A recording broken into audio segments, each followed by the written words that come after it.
At the very center of Moscow lies the Kremlin, lies Red Square. But tonight, Moscow is the center of the MMA world as a brand new VTB arena will be the site as an iconic 21-year career comes full circle as the last emperor begins his last chapter. Fedor Emelianenko back home in Russia will close the show against his hand-picked opponent, the rejuvenated veteran heavyweight Tim Johnson, who just fought for the interim heavyweight title. Vitaly Minakov, well, he won the heavyweight world title back in 2013 and never lost it. He hopes to get back in title contention with a win. We've become accustomed to seeing a 0 next to the Nurmagomedov name, and one of the best 185ers in the world. He'll kick off the main card, all that at 3 p.m. Eastern on Showtime. But the night in Moscow begins with another student of a legend. And while Fedor's next generation and Fedor himself will be front and center tonight, it's another of Russia's MMA royalty, Alexander Shlemenko, who's also laying a strong foundation for the future as well. Our tape for this featherweight matchup, very simply put, take a look at the length of Aiden Lee, 75 inches compared to a 68-inch reach for Osetrov. That is a big advantage. We'll see if he can capitalize on it. Our historic night in Moscow begins with Tukake.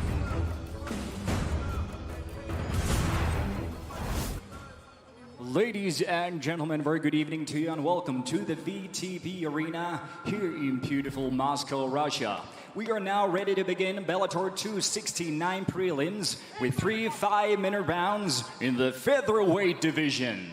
Introducing firstly the fighter in the blue corner, standing 5'10", weighing in at 145.5 pounds.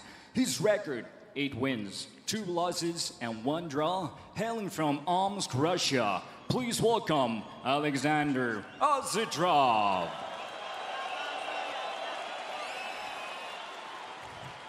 And introducing his opponent across the cage in the red corner, standing 6 foot, weighing in at 147.5 pounds. His record, 9 wins, 5 defeats. He fights out of Birmingham, England. Please welcome Aiden Lee.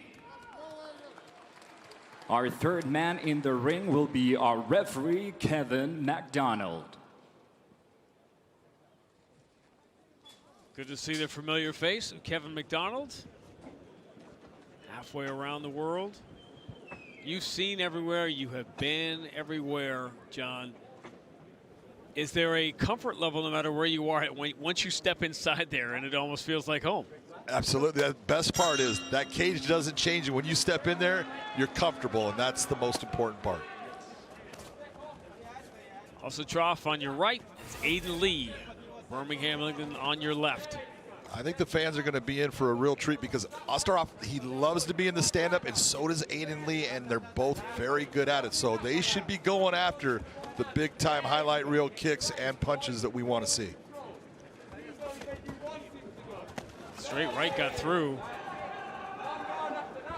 from Aiden Lee. You see the height advantage is really more apparent. And sometimes you read something on the tail of the tape, but then when you actually see it, Aiden Lee looks much bigger in there.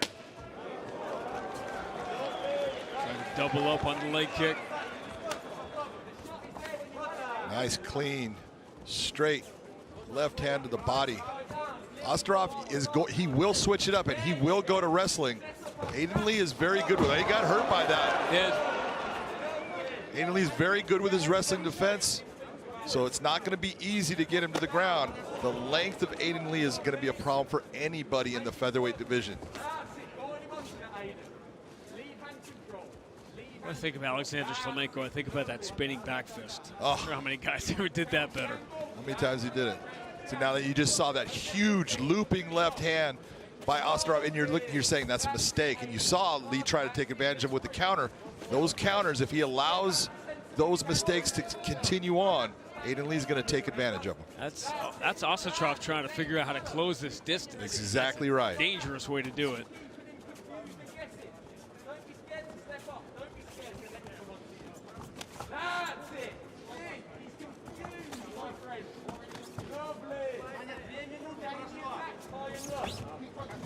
Oh, that was a clean left hand by Aiden Lee. That landed with a lot of power. Osetrov showing a really solid chin and just keeping up on that.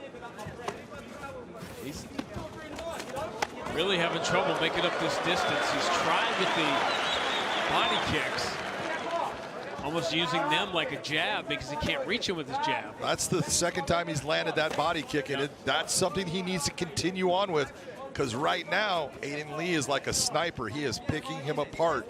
When he decides to engage and you see him slide in, he's being very accurate with his shots.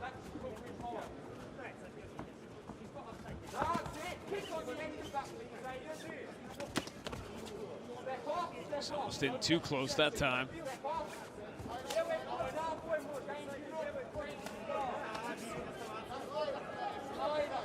And you can see, watch as Osetrov comes in, he's almost anticipating getting hit because he's taking his head and dipping it down. Aiden Lee is going to see that. He's going to change some of his attacks and come up the middle. Osetrov landed 2 or 3 of those solid body kicks. There's another one. Now he's throwing the combinations, and for the first time, Aiden Lee has to back up. That's good. This is what Osetrov, he needs to gain the respect of Aiden Lee.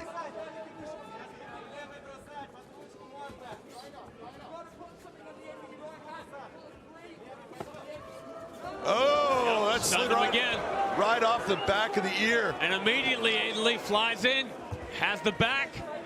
He's got that arm trap. Now it's not, but that is deep right now. Osetrov, he's going to go out. Osetrov taps. And talk about going on the road. Impressive from the start. He came out very confident. The clean shots at the beginning really set the tempo. And Osetrov looked like he never really settled into the distance between them. That it was the distance, and that's what we talked about at the beginning. It's very difficult when someone has that much length on you and they are good with their striking. It's difficult to get inside and make them respect what you're going to do. That was a beautiful performance overall by Aiden Lee. And when he jumped on the neck, look, he saw that he had his man hurt.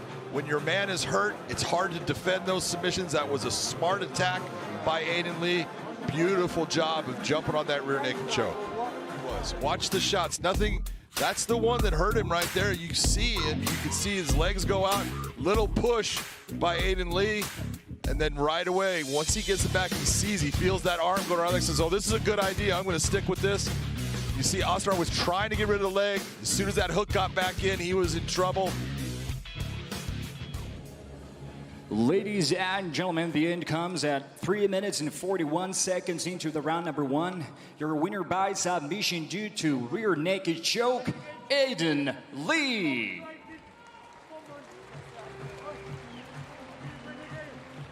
Aiden Lee gets his 10th professional win, maybe the most impressive. He is with Mikhailov.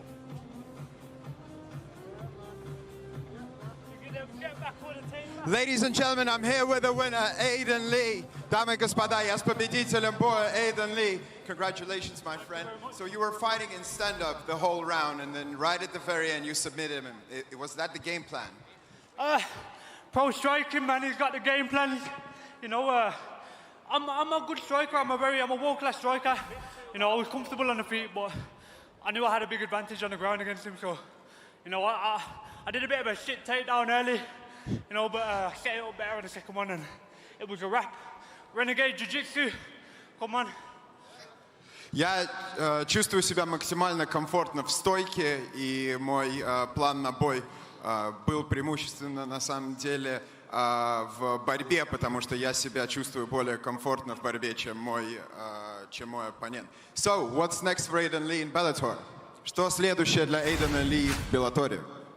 As they know, man, I don't turn down no fights. You know, when they offered me this fight, I was actually ill when they offered it me. I was in hospital with sepsis, but here I am, 10 weeks later, first round finished. You know, I'll fight anybody, they know this. Let's go.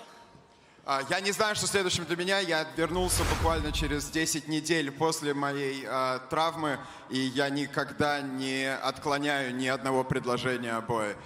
Congratulations to the winner, Aiden Lee. Поздравляем победителя, Aiden Lee.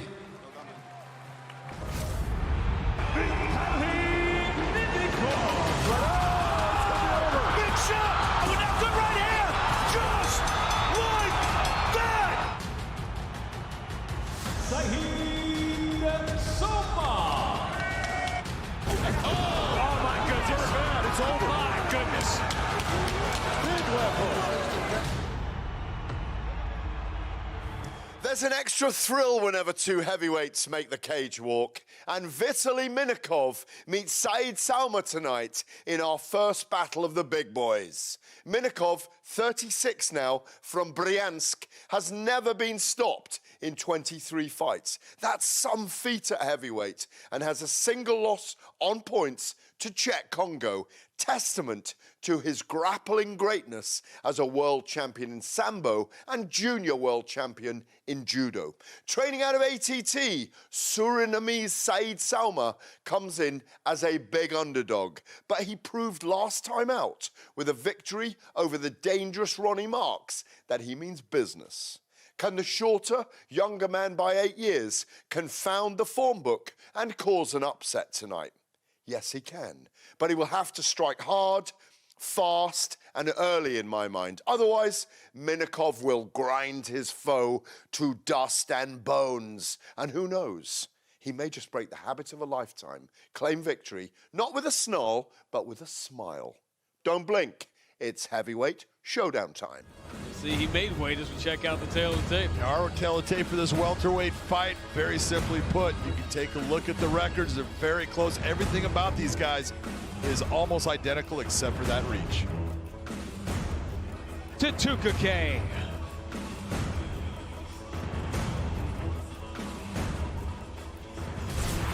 And now, ladies and gentlemen, here at Bellator 269, we continue the action in the welterweight division. This bout is scheduled for 3 rounds. Introducing first, the fighter in the blue corner, standing 6 foot, weighing in at 171 pounds, holding a record of 12 wins and 4 defeats, hailing from Omsk, Russia. Please welcome Alexey Shurkevich.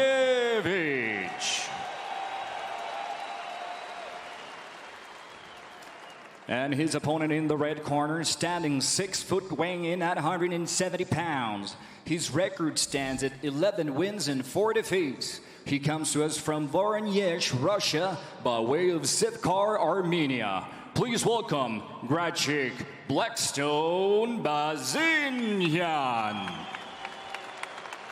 The referee in charge will be Brian Miner.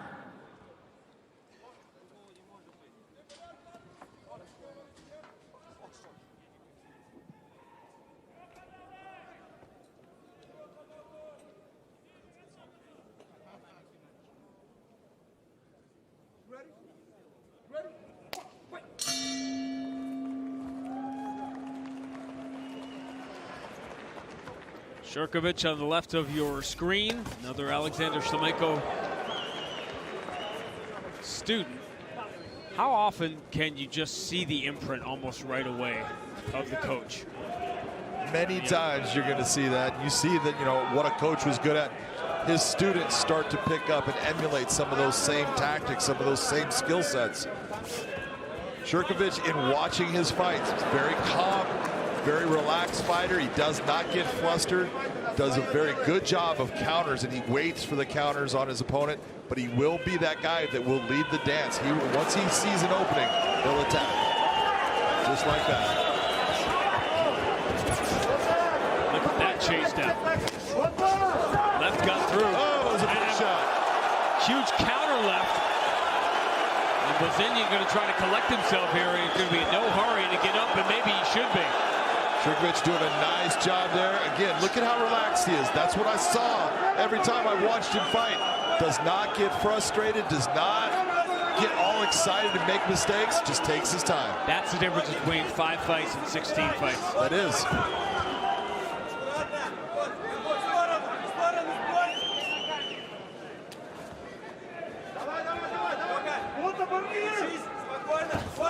That one gets through again, and it's the patience that is giving him these opportunities. Nice job. You're noticing that Shurkevich tries to keep his hips in front of his chin. His chin is sitting back. That's a smart maneuver. It makes it very difficult to land the up kick. He's surprised. Bozinyan seems to be perfectly content staying there, taking these shots. Well, yeah, he's really searching for this leg lock. He's entwined the leg here, but it seems that Shurkevich has been able to take that, control his balance, and he's still landing big shots. And look at how Shurkevich he almost has the leg tied up. Now he's been hunting for it. He's got a heel hook going right now. The problem is there's not a lot of pain on that until all of a sudden the knee pops. Shurkevich needs to be very careful. Slip his leg out right there. That's a clean move. Bozinyan staying committed. He's out. Leg, and he gets knocked out because of it.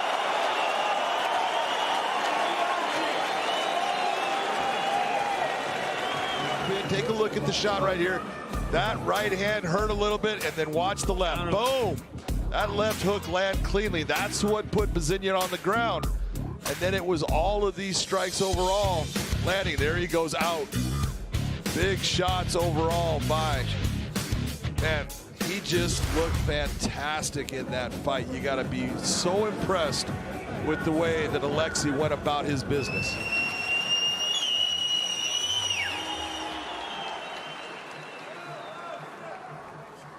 Ladies and gentlemen, the end comes at 2 minutes and 25 seconds into the round number one. Your winner by KO, Alexey Shurkevich. Alexey Shurkevich goes to 13-4. It is his 9th win by knockout, and that was a veteran performance from a fighter still in his 20s. And he is standing by with Mikhailov.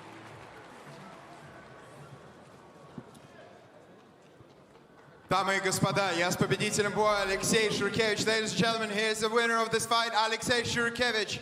Поздравляю тебя. What a way to start your career in Bellator and to do it in your home country. What are you feeling right now? Какое невероятное начало карьеры в Беллаторе у тебя. И сделать это еще в твоей родной стране. Расскажи, что ты сейчас чувствуешь? Можно микрофон? Нет. Добрый вечер, москвичи. Добрый вечер всем, кто приехал издалека. Я думаю, здесь немало ребят сидит с Омска, с нашей малой родины. Ощущение, я выполнил работу на 100%. Я оставался спокоен, я кайфовал от процесса. Я очень счастлив, что я здесь.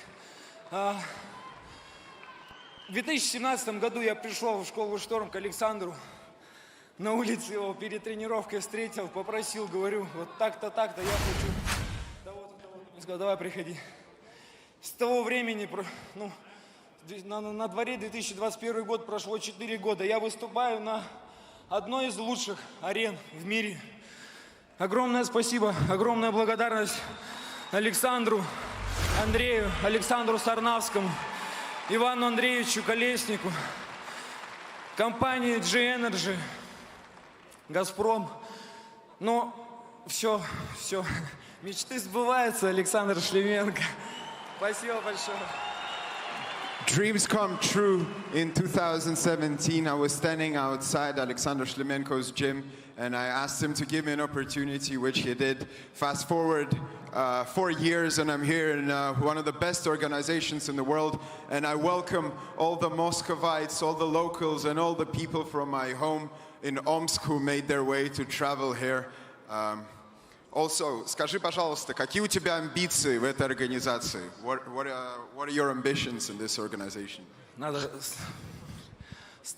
подписаться, да, сначала подписаться, потому что, можно об этом говорить, что он на один контракт? Контракт был на один поединок. Дайте мне контракт, я покажу зрелище, я вам гарантирую. Есть яркие представители, которые в свое время зажигали. Андрей до сих пор зажигает. И я считаю, ему нет равных. Он топ-5 по-любому.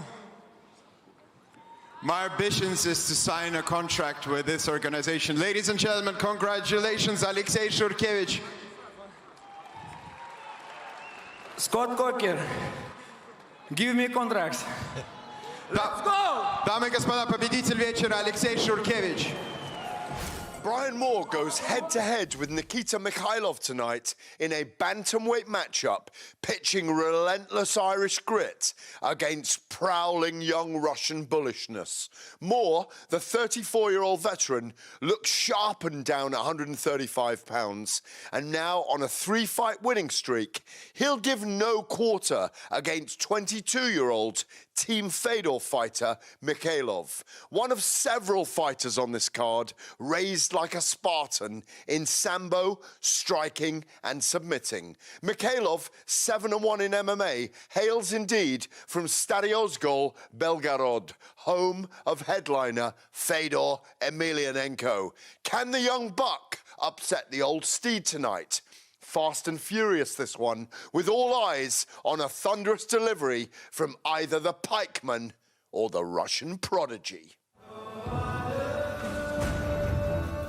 Tail of the tape for this bantamweight matchup. Look, you got to go by the age. Look at Nikita at 22. A lot of experience in the cage and in life by Brian Moore. We'll see if that helps him in getting past Mikhailov. Tutuka K. Ladies and gentlemen, coming up next here at the VTB Arena in Moscow, 3 5-minute rounds of action in the bantamweight division. Introducing to first the fighter in the blue corner, standing 5'8", weighing in at 135.5 pounds. His professional record, 7 wins, 1 defeat. Hailing from Stadiozgol, Russia, please welcome Nikita Mikhailov. And introducing his opponent in the red corner, standing 5'8", weighing in at 136 pounds. He joins us with 14 wins and 7 defeats. Hailing from Wexford, Ireland, please welcome Brian the Pikeman Moore. The third man in the ring will be our referee, Brian Miner.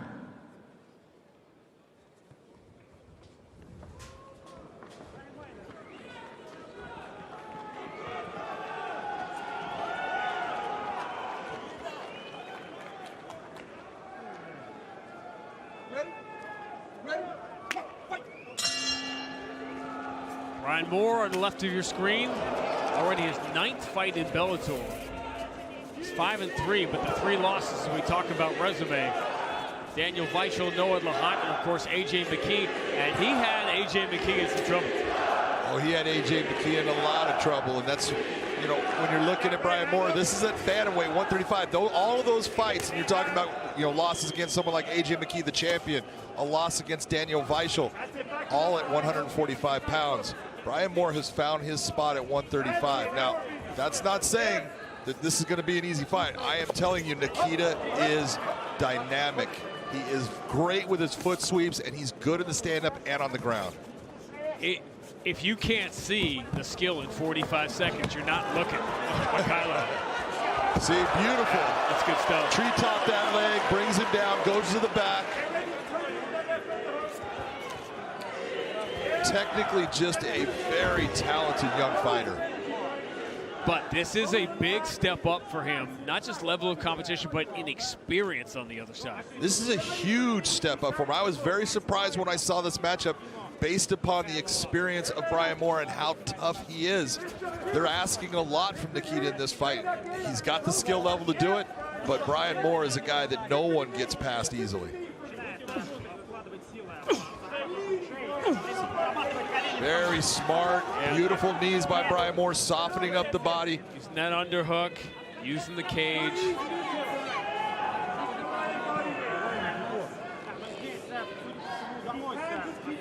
Mikhailov is trying to relax in the position, but he's trying to keep himself safe. And I say that's a smart move. Going out, beautiful high crotch, putting more on his butt. That's a young fighter, a very young fighter who just stayed calm in a tough spot and completely reversed the position. Exactly, and now right again to the back.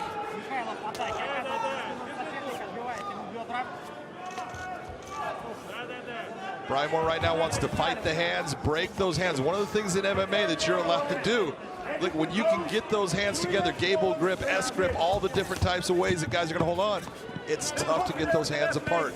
He needs to get those hands apart to get Nikita off of him. That is not anything right there. His legs. Now he's got. You see him with the arm. Now there's a difference, and he wants to suck that leg in. That's a lot tighter right now. This is a good position for Brian Moore. He's not in any danger. He cannot be hurt in any fashion right now, and he can put a lot of pressure on Mikhailov. But Mikhailov, as you notice, he's just relaxed, and Brian needs to be very careful about not just putting too much squeeze with his legs and just running his legs out.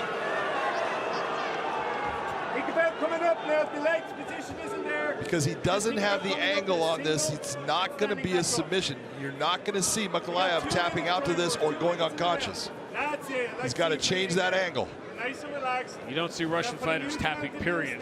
They will almost always choose B, nap. You see him going after the Kimura with the arm, holding on to that triangle, but you see, you notice where his foot's at now. It's in the back of his calf. It's not near as tight. That's why he let go of it. What did he want Mikhailov to do there? He wanted Mikhailov to roll from the Kimura that he had to get up on top. Big shots. Yeah, Brian Moore didn't get up quick. That was a big shot. Now he knows he's got to get up. This is twice we've seen very young Mikhailov turn dangerous bad positions into offense quickly. And notice how he's going after. This is what I've seen every time I've watched Mikhailov fight. He gets those opportunities, and watch him post up and land with big power. And look at the damage. Man, that elbow opened Brian Moore up. Brian Moore, 40 seconds. 40 seconds, right. Left overhook and wrap up the head. There you wrap up the head. Just relax here, Brian.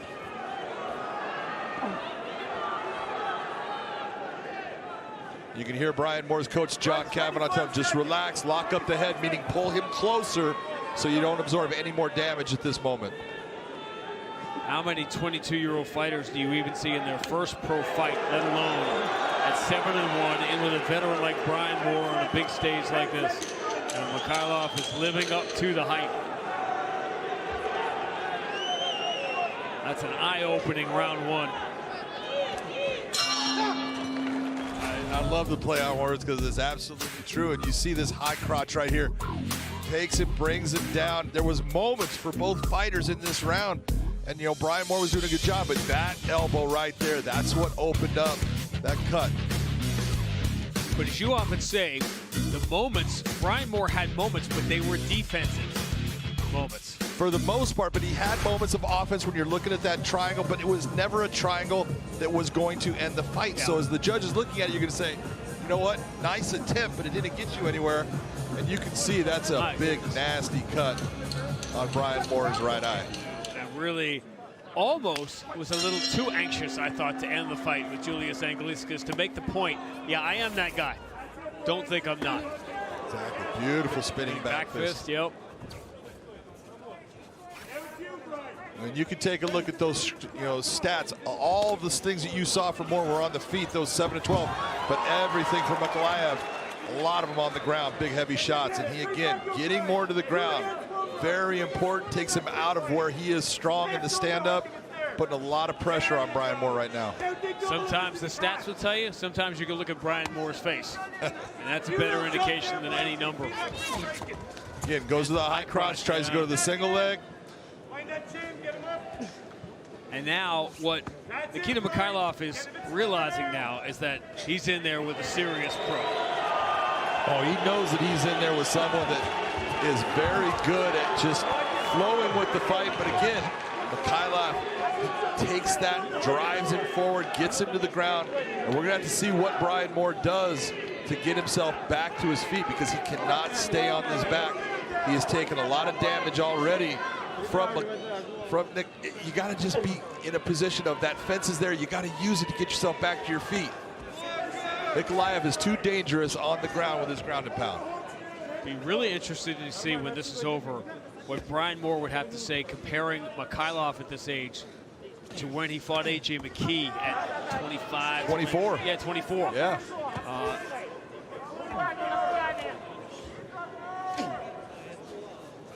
shoulder strike.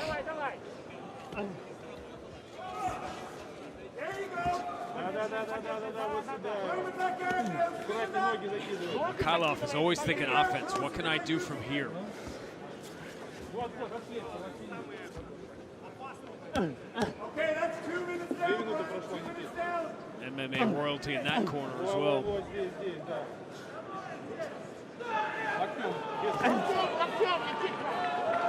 Brian needs to work himself back to that cage, use the cage as a balance point, and start to wall walk it to get back to his feet.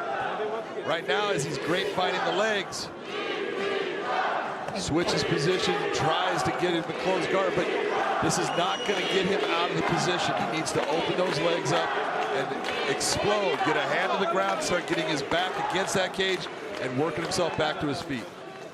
Nice job by Mikhailov to get him and turn him away from that cage. Instead of his legs, it's the cut that's opening up. Courtesy of a nasty elbow strike from Mikhailov in round 1. And again, at this point, you've got to do this at least. Yeah, you're giving your back, but you can't stay in the position you're at. You're going to be better off your feet. Brings him right back to the ground.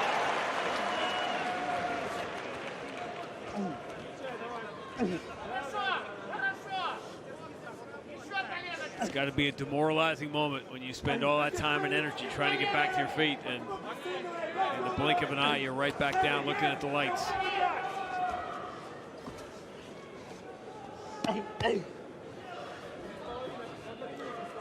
In some ways, to me, John, performances like this for young fighters are more impressive. You'll look down and you'll say, oh, a 30-second knockout. That's one shot, right? This is a voluminous offensive performance from Mikhailov against a veteran, and he has basically countered him at every turn.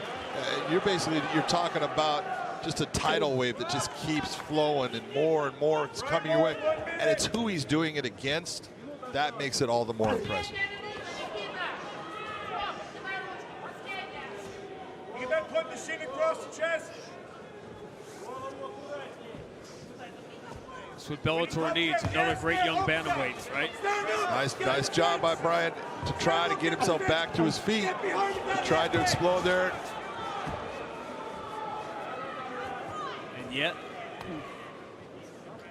And yet, after all of that explosion, all that energy burn, we're right back in that same position. You're right, that is demoralizing as a fighter. This is going to be a 32-man Grand Prix before we're done. If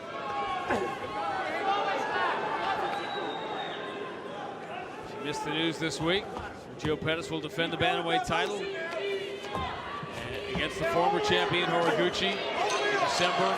So much conversation about a bantamweight Grand Prix next year, and how do you choose 8?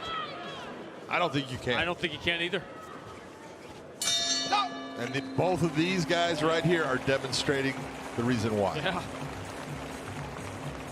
Big stage. Seeing them, especially now they're doing it and they're performing like this. Yeah, beautiful. Gets behind him, picks him up, body lock, takes him down, and then it's just the ground and pound that he hits him with. You know, that cut's already there. Beautiful left hand. That makes Brian move, because you can tell as soon as he's moving right away, it's telling you, that didn't feel good. I need to change the position, get myself so I can't get hit by another one. But he's done it in dominating fashion, which basically he's doing again here today.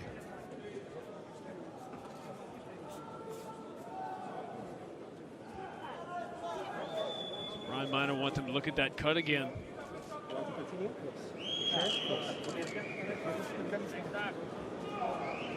Well, if you leave it up to Brian Moore, if he's going to continue, he'd be the Monty Python Black Knight. I mean, that's not the guy I'm going to. Do you want to continue? No. He has, Mikhailov has gotten to that kick at the beginning of the round in each of the 3 rounds so far.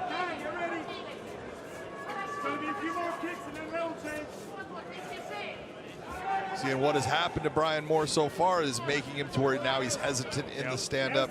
He's hesitant to overextend because he doesn't want to end up back on his back on the ground here.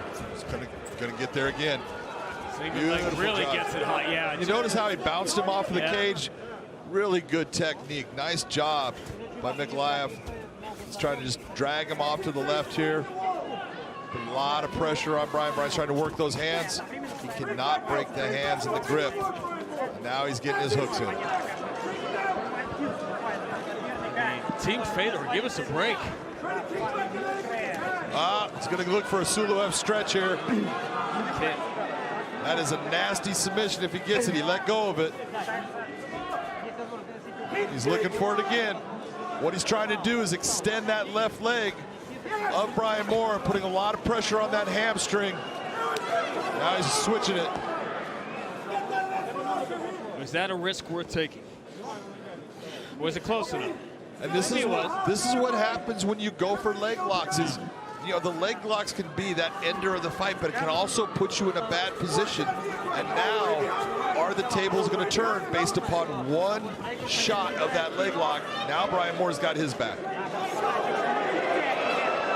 This would be big. And under. This could be a huge comeback. Mikhailov went for a crazy submission. Brian Moore's got the body lock on. The choke isn't there right now, but Brian does have that body lock. He can work from there. He had him in round one in more of a defensive position, trying to wait for Mikhailov to make a mistake that he never made. Brian Moore very nearly had the comeback against A.J. McKee. And the second round of that fight with A.J. McKee, man, he was putting it on A.J. Had some great moments in that fight. And right now, he's in a position. You notice how Mikhailov is controlling that right arm, because right now, that's going to be what's going to lock that choke in. If he controls that, Brian's not going to have that choke. And he switched to grab the other glove because he wanted to punch with his right hand.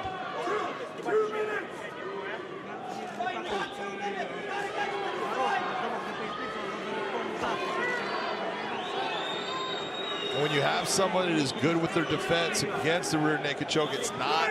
Everyone thinks this is so easy. Oh, it's not. There's a lot of things going on right now, and you just see how he's locking down the arm. You know, just when you're talking about someone grabbing your wrist right there, that glove ends up working against you because it's like a big stopper at the end. You can't just pull your hand through.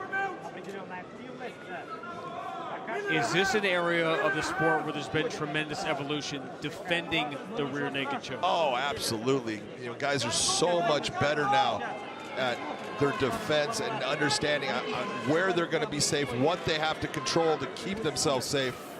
But it only takes one move by Brian Moore to take that chest piece and move it into a position. Now it's in danger. And if it's not responded upon, he's going to end up with that checkmate. Brian Moore in a great position in the round, but he's got 68 seconds left in a fight he is undoubtedly losing 2 rounds to none.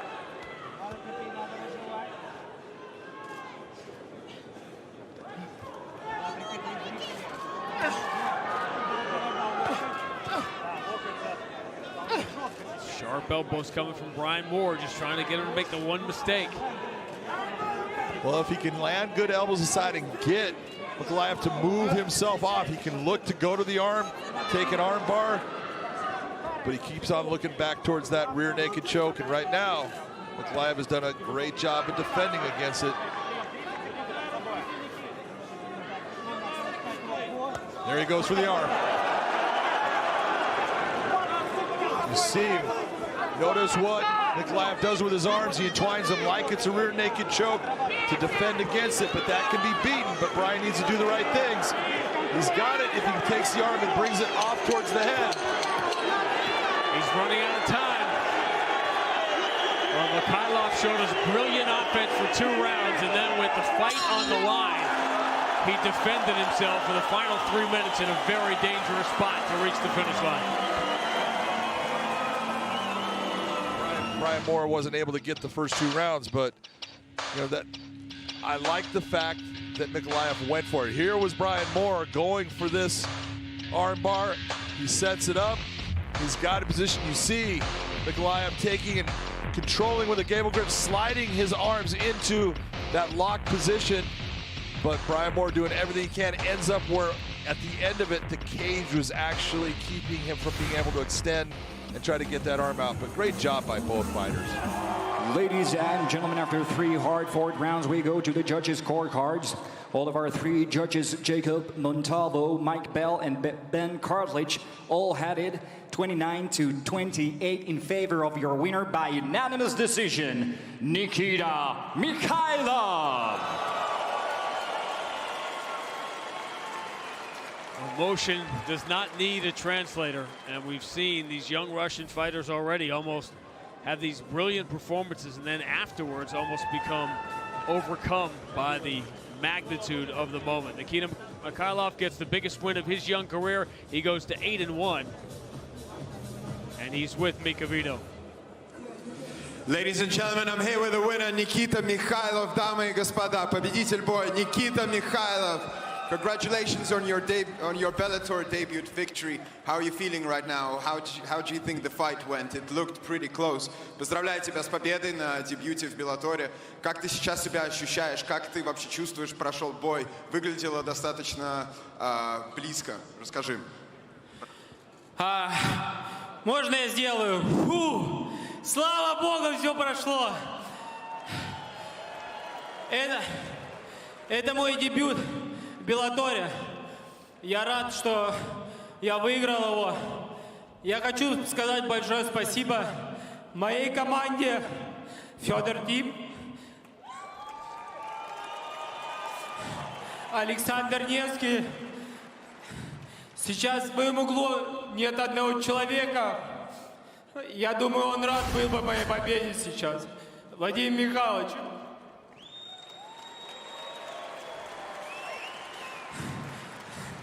Хочу сказать большое спасибо моей команде, которая сейчас со мной в углу. Это Вадим Немков, чемпион 93 килограмма. Сергей Листартович, который мы большую работу проделали. Александр Васильевич, который раздевалки сейчас. Всей моей большой команде. Спасибо моей жене Оле, она все выдержала. И хочу, конечно, сказать удачи с Божьей помощью, чтобы моя команда выиграла. И в том числе наш капитан Фёдор. С Богом! I want to take a breath and congratulate my whole team and thank Fedor Emelianenko, Alexander Nevsky, and everyone who is in the Fedor team and cornering me today. Unfortunately, there are some who couldn't be present. You're representing Fedor team. How does it feel to be fighting in the same fight card with Fedor Emelianenko? Ты представляешь команду Федора Емельяненко. Расскажи, каково это выступать в одном файт-карде, где также дерется Федор? Это большая гордость, что я выступаю здесь. Большая ответственность очень давила на меня. Но я справился. Я горжусь, что я в этой команде. Очень сильно горжусь. Спасибо моим близким с Лисок, с Воронежа, со всей России, кто приехал. Я знаю, вы здесь. Я горд, что я выступаю за эту команду. Это лучшее. It's a great honor to be representing Fedor team. And congratulations, Nikita Mikhailov. Дамы и господа, поздравим Никиту Михайлова.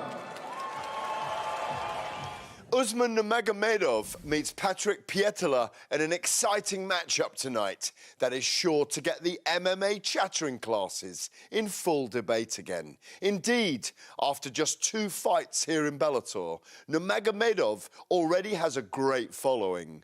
The younger cousin of Khabib, he benefits greatly from his relation's guidance, alongside Javier Mendez at AKA in San Jose, where a group of men from Dagestan continue to mesmerize and dazzle us in global mixed martial arts.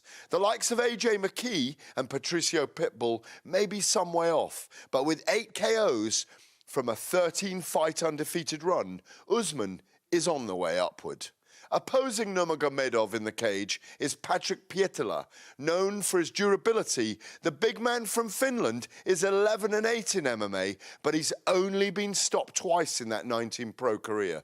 Can Pietilä make a name for himself here, or will Usman march onto the Moscow streets with his arm raised to add a new legion of fans? We shall soon find out, my Spartans.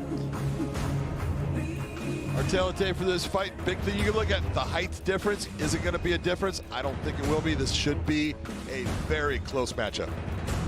And you see how much Alekseeva missed weight by. To Tukake.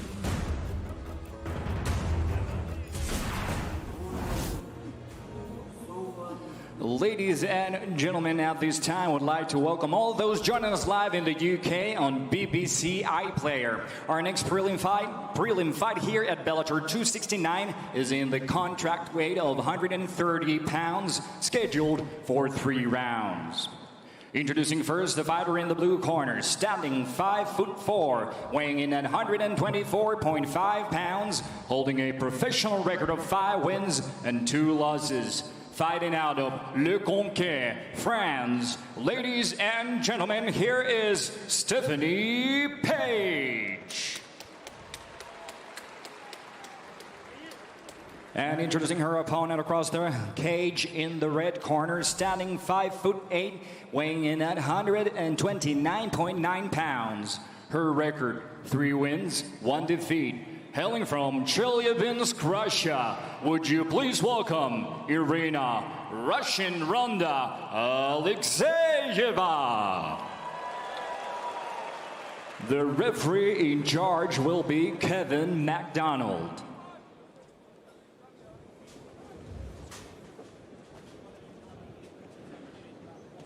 Could have been worse, John. At least they didn't make this a 205 fight.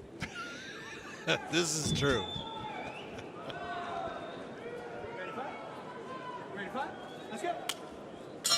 Tune in early on YouTube. You never know what you're going to hear.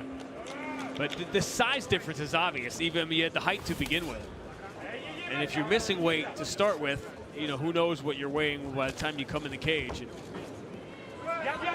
There is a big size difference, and you're right about that. That weight difference could be, but a lot of it is the skill level. And I'm telling you, Stephanie Page is very good on her feet. So the length of, you know, Irina, I'm not sure it's going to be that much of a benefit to her because Page has seen all of that in the past.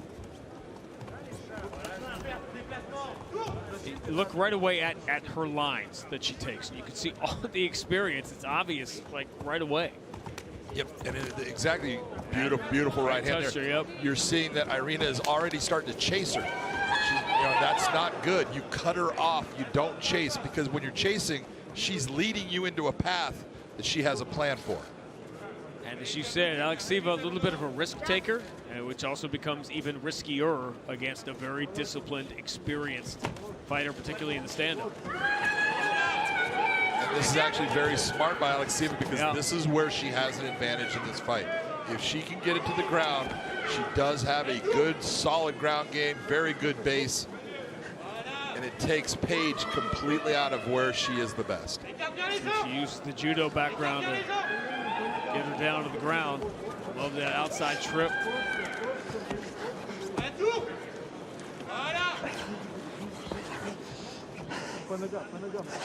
Right now you're seeing Page has got double unders, but with a lot of judo players, they love the overhook. They use it for their throws.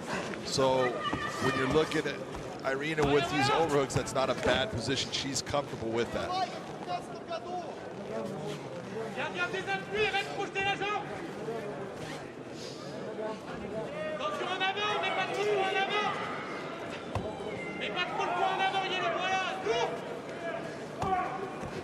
Page having trouble just getting her hands clasped.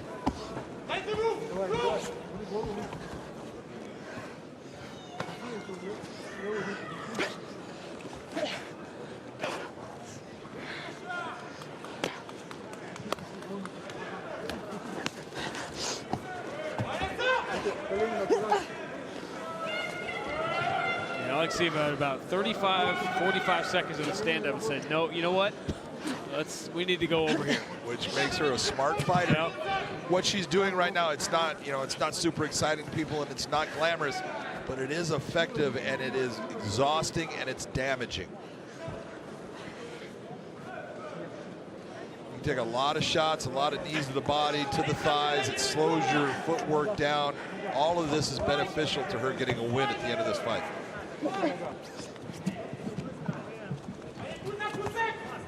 Hunting for that trip. She was looking for it.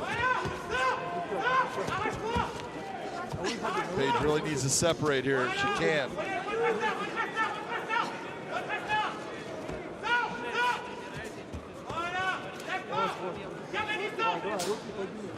That was about 2 minutes along the fence. Let's see if that slowed Page down at all. And right where she's at, trying to draw right back to the middle. That's perfect. That's a smart fighter. You know, come to where I want you to be. I don't want you to be able to push me against the cage. Nice overhand right by Page. She used that tie clinch to slow her down, and then she got that right with that big reach advantage she has. And got Page right back where she wants her.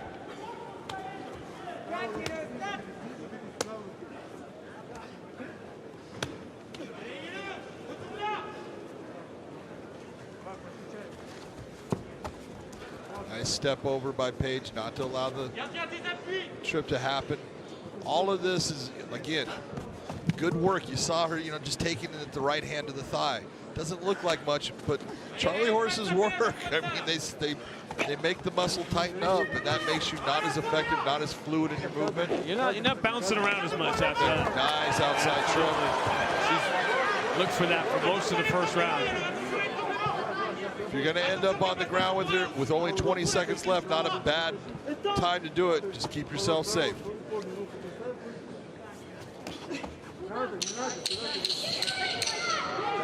There is a neck crank there, but she's not going to be able to get it. Alekseeva, the bully in round one. Obviously, Page, you know, is the better stand-up fighter, which we expected. Beautiful low kick right to the hamstring. Left hand, right hand by Alekseeva, but really those are to drive her back, get that clinch, get her against the cage where she can do the work that she's been doing. UFC 25, 26, somewhere in there, it became popular, but it does start to cool you down a little bit. It helps you get a little bit, your heart rate coming down. It's a smart technique to use by the trainers. It's when you watch the old stuff, if your VHS tapes are all broken, the VHS tapes they used to sell, but you get in your Google machine.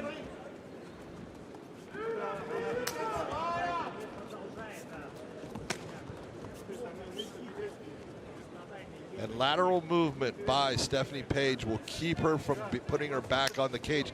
She cannot take like that pressure right there and move backwards. She needs to move laterally. Oh, you can see the damage. That one shot did. You can look closely at the left leg of Alekseeva. Already the mark is there. That one kick did as much damage as all the things that Alekseeva did in the first round to Page up against the cage. Keep an eye on Alekseeva's balance, just the way she's moving.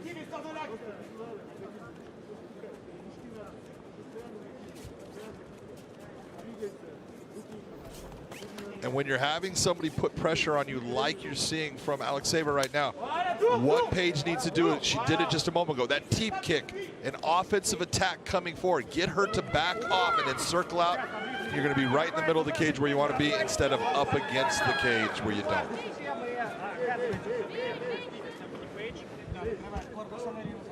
Second round begins the same way the first did, about a minute plus of stand-up, and Alekseeva saying, enough of this.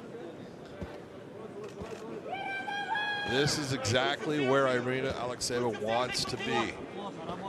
On the ground, taking Stephanie Page completely out of where she is dangerous in the stand-up and making this a ground fight. She can pick her shots. She can move for submissions. This right now can't play out any better for her.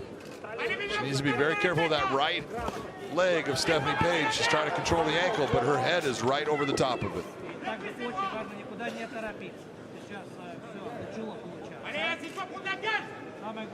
You could have 400 Muay Thai kickboxing fights. It's not going to help you in this spot. No, because you never in any of those fights were in this position unless you got knocked down, and no one at that moment was trying to do more damage to you. Nice job by Stephanie Page to explode, get herself back to her feet at least. She's looked very good in the stand-up, as you would expect. That knee made some contact. Nice knee. Very well place, smart by Irina. This time looking for an inside trip. And she's starting to get a little too far forward, though. Explain what you mean when you say that. When you're seeing it, she's got that overhook and she's trying to drag and she's trying to step her leg through so she can get that throw. You can get to the point where your opponent's able to just hook their legs right around your body, and now they have your back.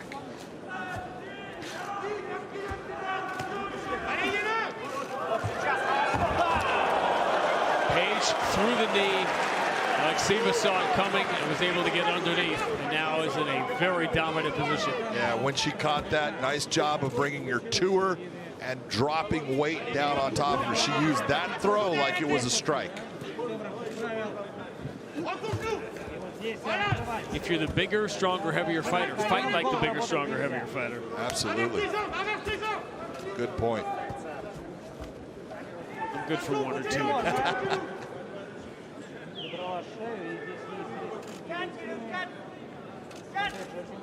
We are about an hour away from going live on Showtime with the main card. Which obviously will be highlighted in the main event by the return of Fedor Emelianenko. Has not fought in Russia in 5 years, hasn't fought in Moscow in 10. Got a good neck crank going right now. It's tight. She's got a good neck crank. There's a lot of pressure on her right now. Paige is putting up with it. She got a little bit high. What she wants to do is drive her hip into her and arch her back to make that head start to go towards the right shoulder, but she's unable to do it at this point. Right now, Stephanie is safe. Irina is getting out of position. She should let go of it if she doesn't have it. If you realize it's not going to work, don't lose the position. She's bullying her way to another round. Man, in the center of the cage. And once Alekseeva made it her fight, it hasn't been close. You saw that damage. That leg kick almost woke Alekseeva up again early in the second round. Like, wait a minute, what am I doing here? This is not where the fight should be. She's landed several of those kicks, and that last one that she landed was very strong. Here's what I like. Notice how she brings her weight down with her. That comes from judo. The throws, you never want to just put your opponent down. You want to bring your weight on top of theirs so they get impacted by all of your weight.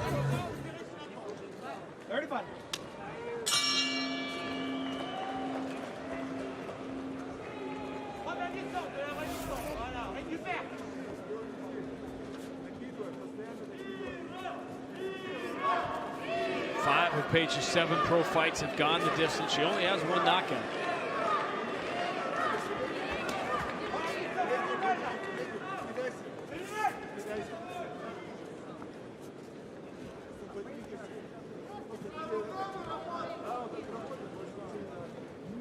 If a fighter continues to have trouble making weight, it's when do you ask the question? Do you go up? I look. It's very simple. You don't make weight twice. It's time for you to go to the next weight class. You're saying that you're draining your body so much trying to keep yourself in one weight class. Obviously, that's not the weight class for you, so that's why there's one above you. You know, start switching it up. Get yourself into that upper weight class and just move on with your career, because you're going to kill yourself trying to drop that weight. Shot kidney by Paige as Alekseeva went for another one of those spinning kicks.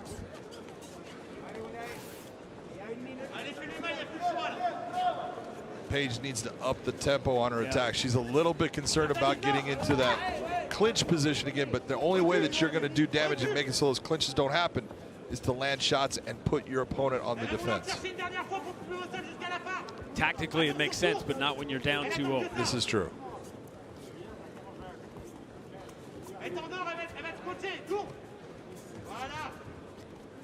Irina doing a much better job of cutting the cage off, checking that movement of Paige, stepping off to the side where she's moving and making it to where she has to stop.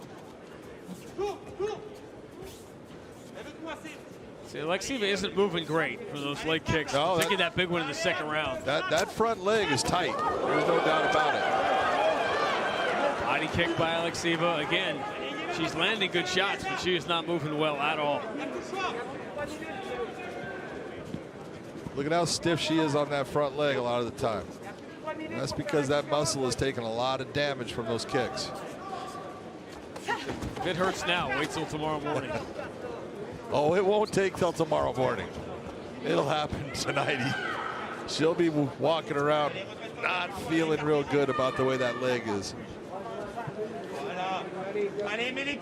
We were in Phoenix last week. I saw Slava Barabchenko on the street the next day, and after the kick he took from Henry Corrales, he was just dragging that front foot. That's what you don't see. You know, you don't see the morning after. That's not on pay-per-view. No, but it definitely is painful. This is what fighters go through. Alekseeva right back to that clinch position. She's been dominant here. She's been able to change this fight, make it the way that she wants to attack her opponent. Nice job by Paige to get out. Smart moving back to the center. She escapes, but she's got 100 seconds to make something happen.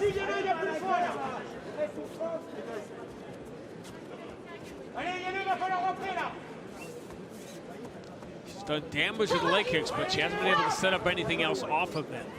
She does a great job of hiding that kick behind her hands, though, and she did exactly what I would have said I want to see her do. You've got to go with combinations now. It's not the 1-2. It's got to be the 3, 4s, and 5s. You don't think hiding your hands behind the kicks can be effective? Ask Patricio Pitbull. That's how AJ McKee became the featherweight world champion.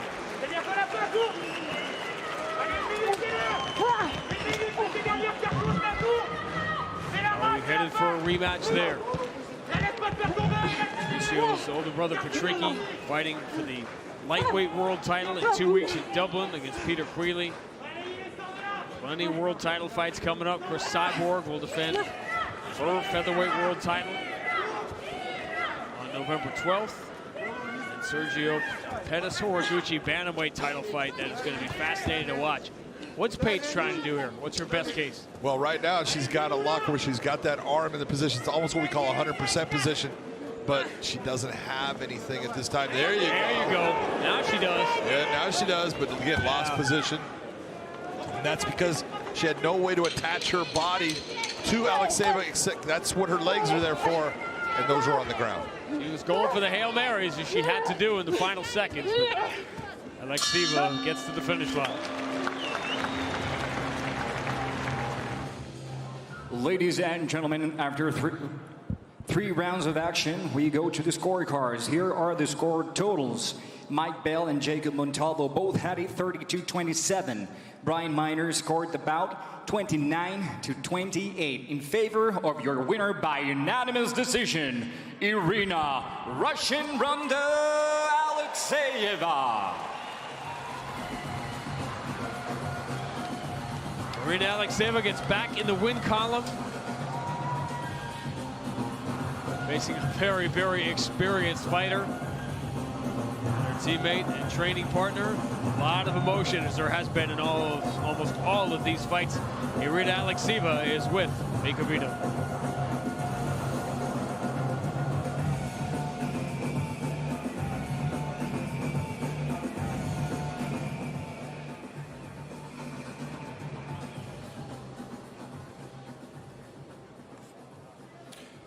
I'm here with the winner, Irina Alekseeva. Irina Alekseeva, поздравляю тебя с победой. Bellator has got a really strong women flyweight division. Do you see yourself in that division? And if so, where do you see yourself? В Bellator очень сильный дивизион легчайшего веса. Видишь ли ты себя в этом дивизионе? Если да, где именно ты видишь себя? Привет, Москва.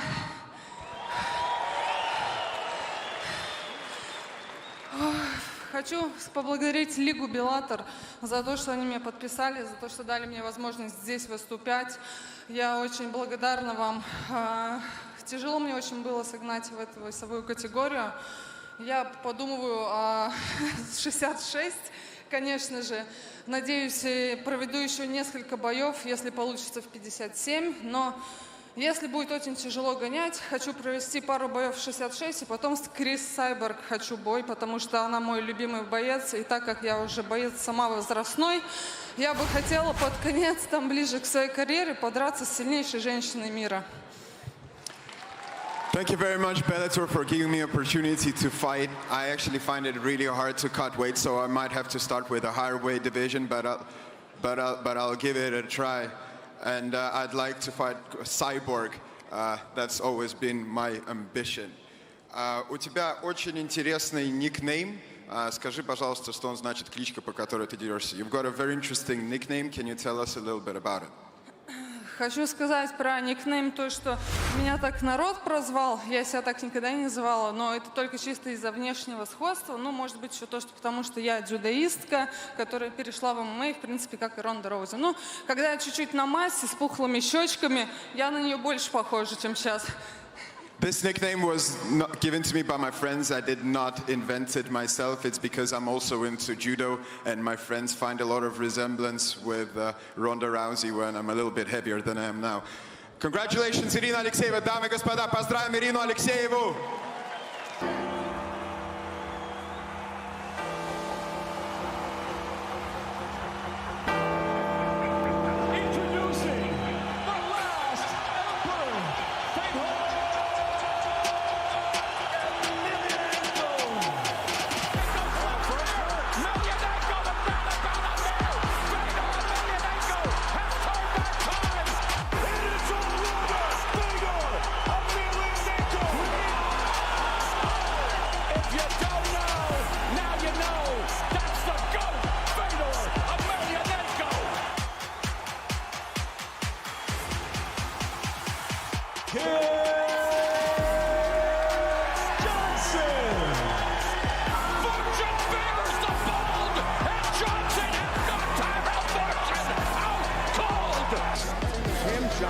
Pouring it on early. Looking to finish it right here, right now. It is all over! Tim Johnson!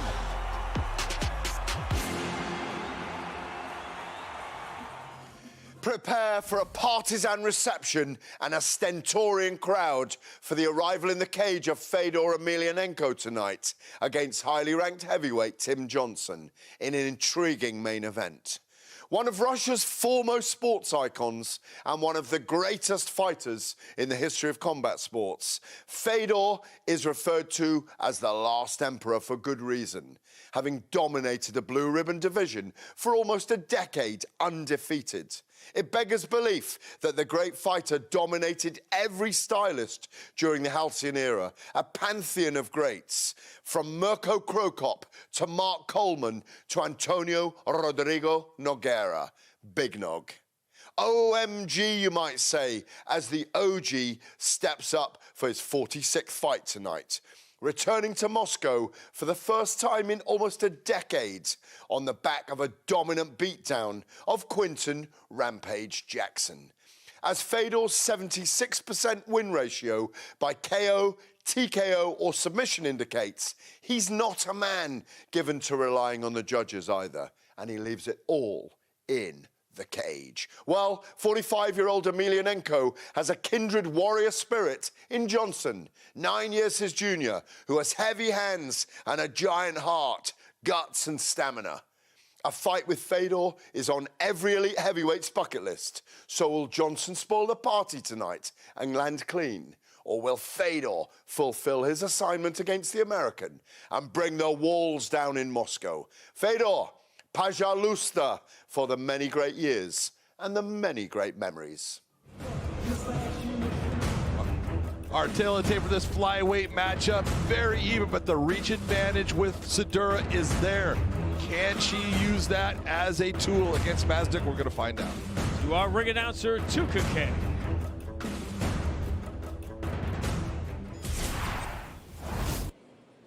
Ladies and gentlemen, all of you joining us live on Oko in Russia, we welcome you as we continue the action in the flyweight division. This bout is scheduled for 3 rounds. Introducing first, the fighter in the blue corner, standing 5'7", weighing in at 125.5 pounds. Her professional record, 4 wins, 4 defeats. Hailing from Lodz, Poland, please welcome Katarzyna Sadura. And introducing her opponent in the red corner, standing 5'6", weighing in at 125 pounds, holding a record of 4 wins and 1 defeat, fighting out of Moscow, Russia. Ladies and gentlemen, please welcome Darina, Red Queen Mazdyuk. Ladies and gentlemen, the referee in charge will be Kevin McDonald.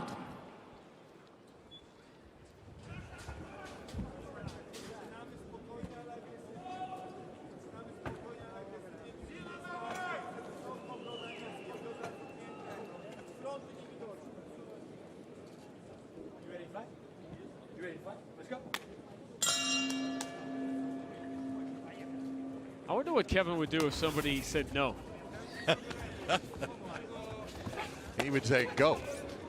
Mazdyuk coming up very aggressively. She's really a fascinating story. As I said, the YouTube video will be the first thing she gets asked about, but it's a master of sports in Kyoshin Karate. Nice right hand. She landed right there. And her other master of sports in rifle shooting. She does wing her shot. She comes from the side a lot, and the one thing she's got to do is keep her chin down. You'll notice that she starts to pick her chin up, and if Sadura sees that, she can land a shot that could end this fight.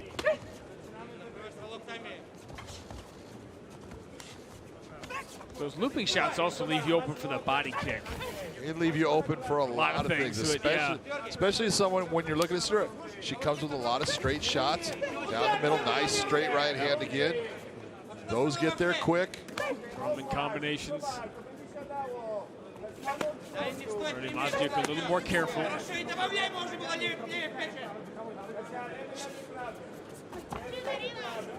Another shot she just landed. See the right side of Mazdyuk's face is already bright red. Latest installment in Where in the World Has John Been? Lodz, Poland? I've been to Lodz, Poland. You have. Poland's a great place. I mean, the one thing I call them hardy people because they're all just tough, strong, hardworking. It's a great place to go to. Well, it's the 3rd largest city, kind of a manufacturing city. Occupied during World War II. That exactly what you saw with the right hand. The first right hand from Darina is what she needs to go back to. Stop winging it from the side, straight down the pipe. Got Sadura on the move. Yeah, you can see the damage she did with that last combination. And you go back to that spectacle fight that she had with the 500-pound. The one thing that you saw out of her is she's a gamer, because when a 500-pound man grabs a hold and stuffs you into the cage, there's a lot of pressure there and a lot of people can panic. She didn't. She made her way through it and then ended up beating him. I'm going to take your word for it because that's never happened. And I hope it never does.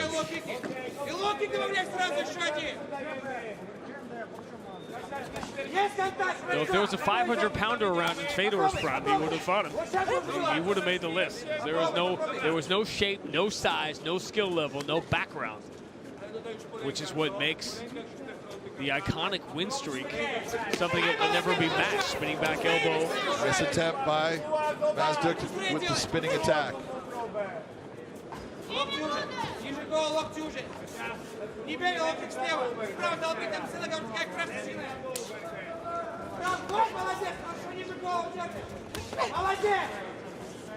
Mazdyuk is having a lot of problems with the length of Sadura. She's coming inside, trying to land shots, but she's been getting hit with a lot of the power of Sadura, and Sadura's shots are starting to have effect. You saw how she just reacted to a feint there. And the looping shots make it even harder. Because the looping shots, they take a long time to land, and so you've got to set it up and hide it behind other things. And when that's all you're throwing is one big loop, it's easy to see, easy to counter. Nice right hand by Sadura. She's trying to get inside. You can see Mazdyuk wants to get inside. She's paying a price every time. That lead leg is starting to get eaten up. There she went in an attempt to block.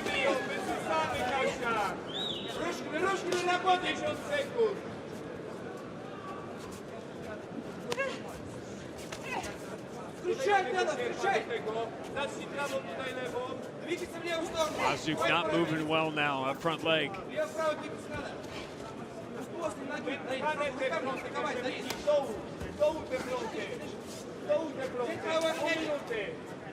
Right now, it's the technical skill of Sadura. You know, she's got 8 pro fights. You can see there's a little bit of a difference in the way she's approaching the encounters compared to the way Mazdyuk is. And that's the difference when you're fighting someone that's been in there more. You've got to find those areas. Nice right hand again by Sadura. Talked about hiding the hands behind the kick. Good job by Sadura late in the round. That's a good first round. Nice kick to the body. That little left hook over the top. The encounters, when they exchanged, it was always Sadura seeming to land the better shot. That wasn't much there, but then comes up with a kick under the arm. Nice right hand. Not a whole lot of power on it, but right at the end of the round, she did land a shot that definitely hurt Mazdyuk.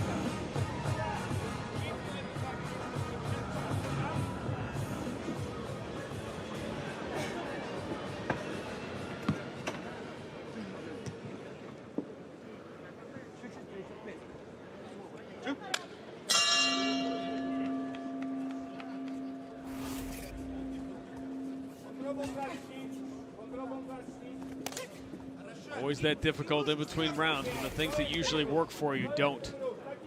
And pretty easy call in that first round. Pretty easy call. The better shots, more volume, everything went to Sadura. Mazdyuk needs to really set herself into saying, I've got to come inside, I've got to keep my chin down, and I've got to throw straight shots. See, they both thrown the exact same number of shots. Mazdyuk trying to catch the leg.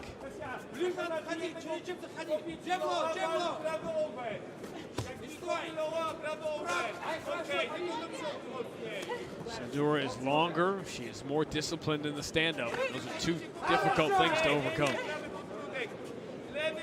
She's just landed the heavier shots and more of them right now. Those shots, you know, they just break you down, you know, slowly and systematically, and that's what fighting is. You know, it's not that you have to get there right away. It's just how do you maneuver this to land enough shots to get the fight where you want it to be.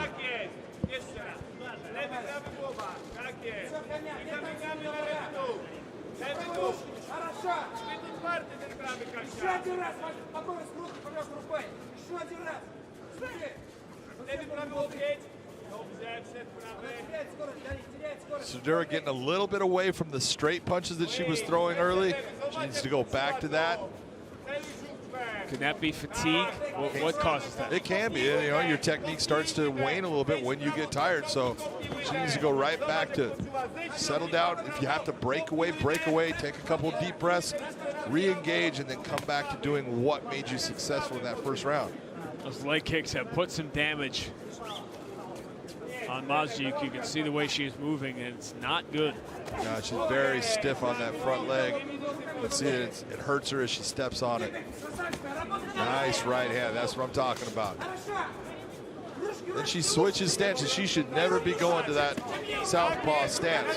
She does much better. Sadura's doing much better from the orthodox. You can see the damage that the kicks of Mazdyuk have done too, and both fighters have been substantially slowed down.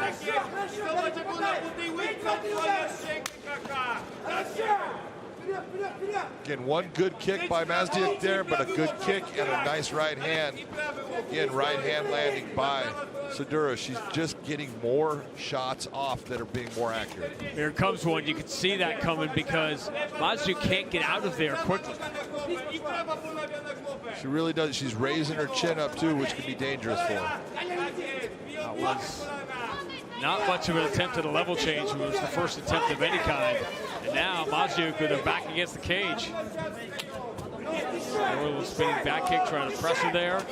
cuts her off. This is an accumulation of shots here. Yes, it is. And we are at the finish line. And we're done. That was not one shot. That was an accumulation of blows early in the fight from Sadura. He gets this win. Watch what happens here. Nice kick. Right hand touches a little bit. The left touches. But Mazdyuk has had a lot of shots hit her, and even in this position, you can tell there's not why are you going to get your arm trapped? She can't stop the shots. That's why referee Kevin McDonald stops it. It's a good stoppage because she was just exhausted, beat down by a volume of heavy strikes. I don't know if that was building the wall so much as kicking the bricks out of the wall until it fell. And having them all fall on you. That was I'm done.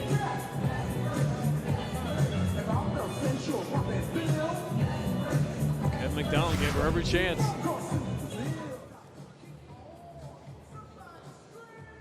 Ladies and gentlemen, we have time of 3 minutes and 17 seconds into the round number 2 when our referee in charge, Kevin McDonald, steps in and calls a halt to the contest. Your winner by TKO, Katarzyna Sadura.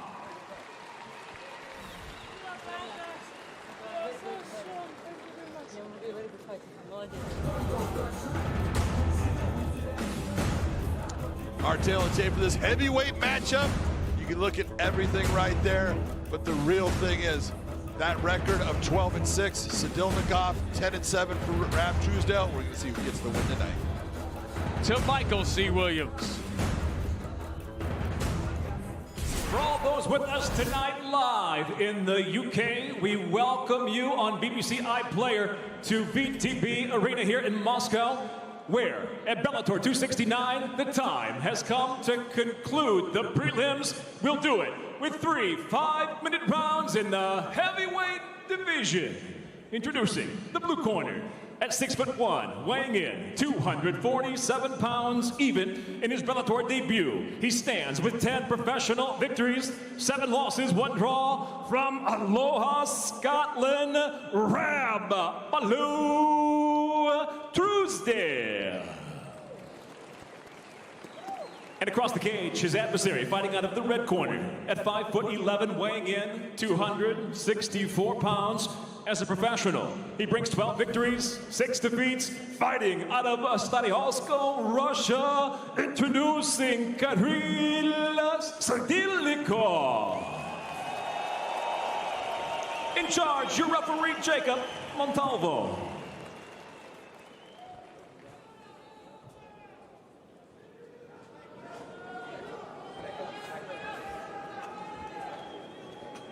Ready? Are you ready?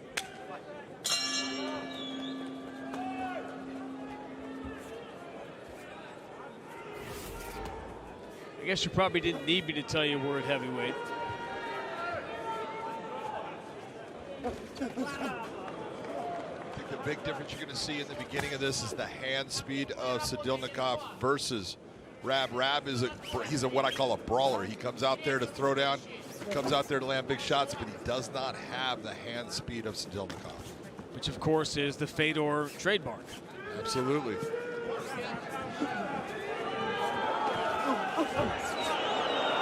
Quick short left got in there.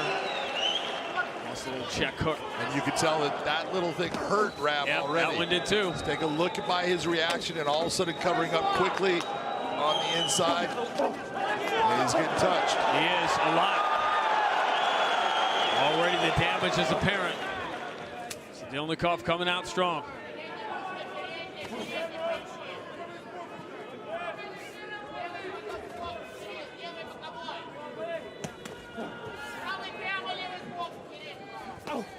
Nice right hand to the body. Truesdale has only been knocked out once in 18 professional fights.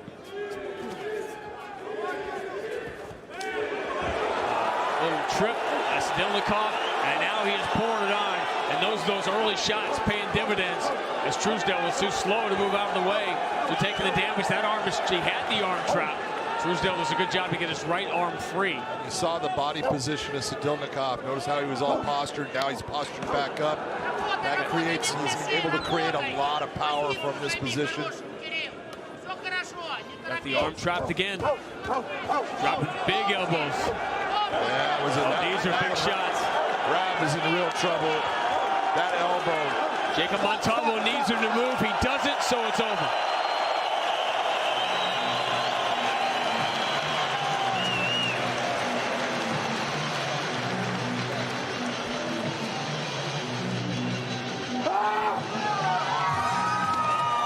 More emotion for these Russian fighters who put so much pressure on themselves to fight and have success on this night.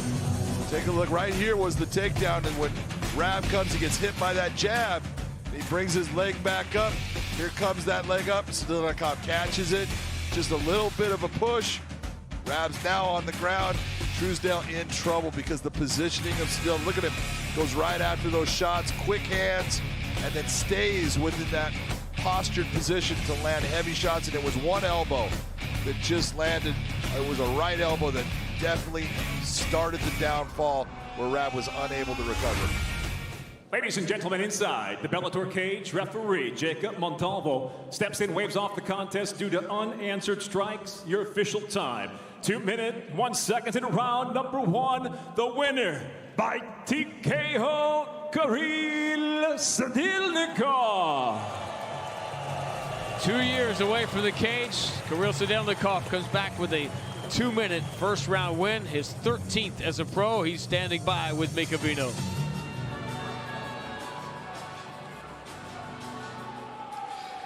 Ladies and gentlemen, I'm here with the winner, Kirill Sidelnikov. Поздравим Кирилла Сидельникова с победой. Поздравляю тебя. This is your third fight in Bellator. This is your first knockout victory.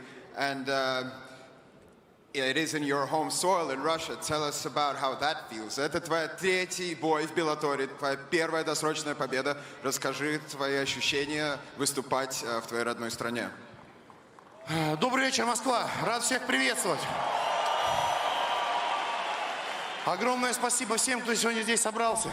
Я слышал вашу поддержку, когда шел, просто вы не представляете, как это все заряжает. Огромное вам спасибо за то, что вы в такое тяжелое время пришли поддержать нас, бойцов, здесь. Огромное уважение вам. Спасибо. По поводу моей третьего боя и досрочно, ну, буду идти вперед, еще много побед и только все впереди. Thank you to everyone in the crowd for your support. I really felt it. And regarding my third fight in the Bellator, this is only the beginning. I'm gonna keep going forward. Расскажи, пожалуйста, твоя вот такое эффектное выступление сегодня, возможно, дает тебе возможность встретиться с рейтинговым бойцом. С кем бы ты, возможно, хотел встретиться? A victory such as tonight perhaps gives you a chance to face a rated fighter. Who would you like to face? На самом деле, я давно уже созрел для хороших бойцов. Я готов драться, поэтому мне без разницы будет с кем драться, кого дадут, всем только. И в любое время. Осталось только визу сделать, и все впереди еще будет. I'm ready to face any fighter, anyone that Bellator gives me. I'll accept. The only thing I have to do is get a visa. И третий вопрос. You're fighting in Fedor's team. How does it feel to be on the same card as Fedor Emelianenko? Ты представляешь команду Федора Емельяненко. Расскажи, что для тебя значит драться с ним в одном карде? Мне этот вопрос часто задают. На самом деле, это по жизни огромная мотивация. Мотивация и благодарность на всю жизнь Федору за то, что он протоптал эту дорогу всем нам, бойцам, а мы по ней идем уже. Поэтому ему огромное спасибо. И хотелось бы пожелать ему впереди удачи. За него молимся. И Анатолию, и Федору только удачи. Вы поддержите их погромче. I'm extremely honored and grateful to Fedor for paving the way for Russian fighters, and all I want to do is wish him luck in his upcoming fight. Хотелось бы еще сказать, передать моему сыну, которому недавно было год, что эту победу я посвящаю ему. Я не был на твоем дне рождения, сын, но ты когда-нибудь вырастешь и это посмотришь. Это все для тебя. And I dedicate this victory to my son who recently turned 1 year old. Ladies and gentlemen, your winner, Kirill Sidelnikov. Ваш победитель, Kirill Sidelnikov. Finishes 27. Fedor Emelianenko tonight returns center stage and returns to Moscow to take on the #2 ranked heavyweight Tim Johnson, who's coming off a fight for the interim heavyweight world title. That is the main event when we go live on Showtime at the top of the hour. This is the fight that most people, John, are split on as to which way it's going to go. The only thing we're not split on is that no one seems to think it's going to last very long. You know, that's it. I mean, what you're looking at, Fedor is a guy who's so explosive with his stand-up right here, but beautiful judo. Nice job against Frank Mir, putting Mir on the deck, and watch the left hand. Bip, right on the chin. That's what Fedor can do, and that's why everyone says, I think it's going to be a fast fight, because he can do that to Tim Johnson. Here he goes, putting Chael Sonnen down on the ground, and then the ground and pound comes. He can do that to any fighter, but Tim Johnson in reverse can also do that. Here's Fedor against Quinton Jackson, and just watch. You see the fast hands, but watch the one shot. Quinton Jackson, a guy known, look at that, known for having granite in his chin, can't take it anymore. Power has always been there for Fedor. Tim Johnson is the guy, look at that right hand right there, that was on the button.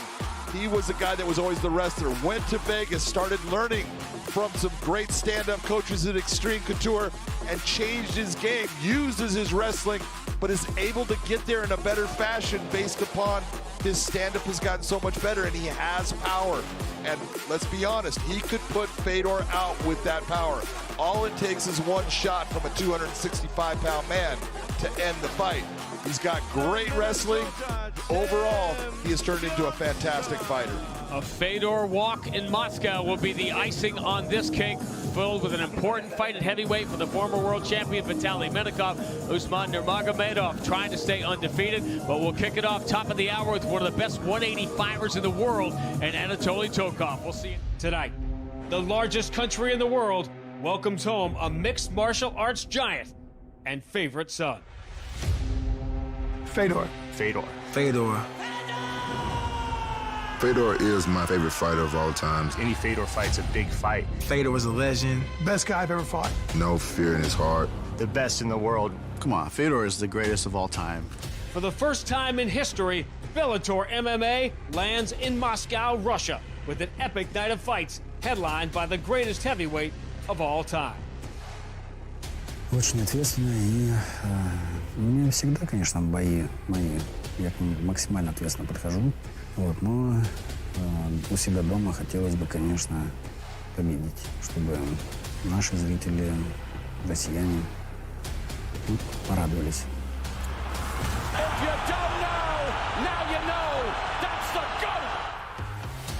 After a career of global dominance, the last emperor, Fedor Emelianenko, returns to fight in the Russian capital when he battles #2 ranked heavyweight Timothy Johnson in an MMA Cold War.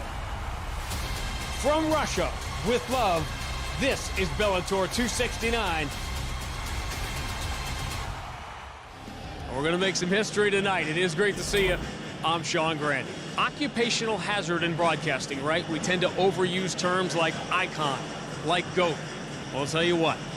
When a guy has his face carved in stone on the Mount Rushmore of his sport, and he's on the 18th hole and he's playing it at home as a national hero, all bets are off.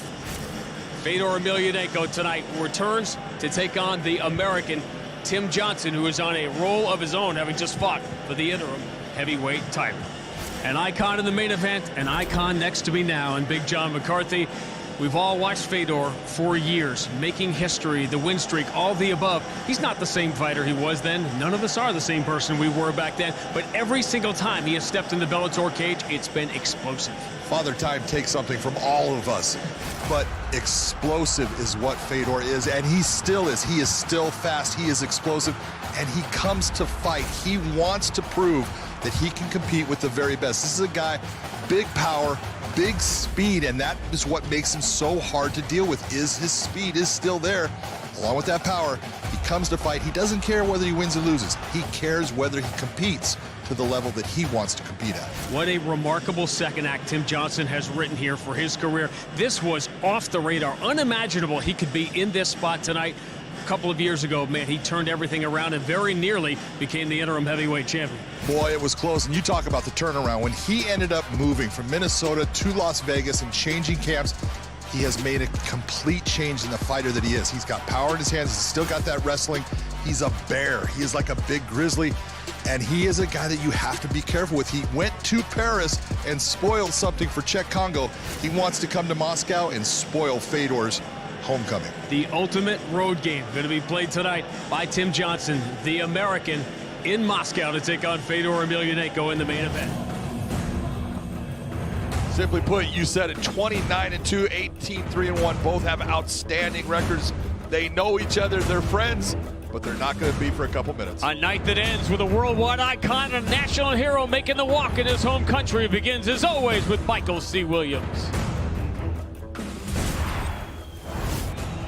Ladies and gentlemen, good evening and welcome to Bellator MMA Live tonight from Moscow, Russia, here at VTB Arena. Bellator 269 gets underway now with 3 5-minute rounds in the middleweight division. Introducing the blue corner at 5'11", weighing in 186 pounds. Making his Bellator debut, he enters with 18 professional victories, 3 losses, 1 draw by way of Tajikistan. He fights out of Barnaul, Russia, presenting Sharaf, Davlatmurodov. And across the cage, his adversary fighting out of the red corner at 5'10", weighing in 185 pounds, a perfect 5-0 inside the Bellator cage. Overall, he brings an impressive 29 professional victories, only 2 defeats, fighting out of Staliorsko, Russia, Anatoly Tokov. In charge, your referee, Kevin McDonald.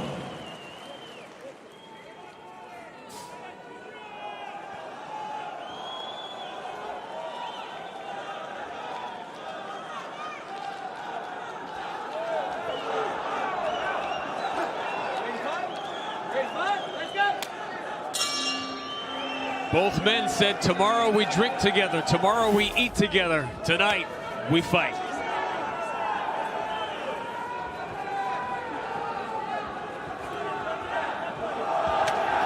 Oh, nice quick right.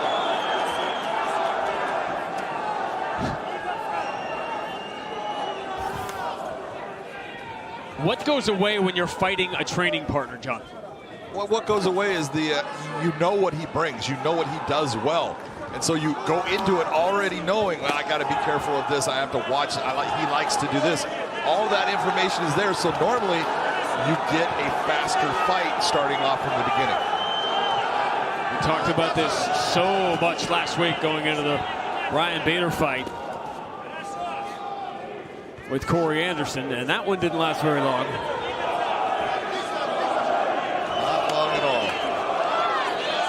Bader will go back to being the heavyweight world champion. Unify that interim title with Valentin Moldavsky. Nice little switch step with the right hand over the top. Now, Tokov has been out of the cage for a long time. Don't forget that. As dominant as he has been. He's eating some shots here trying to get inside. Davlatmurodov doing a really nice job, and he's done this in the past. It's good with his movement, little head movements, left and right. He keeps his head off the center when he comes in.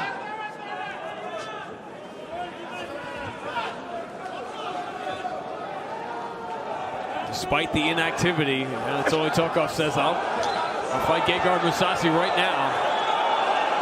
Thinks he should be ahead of Austin Vanderford in line.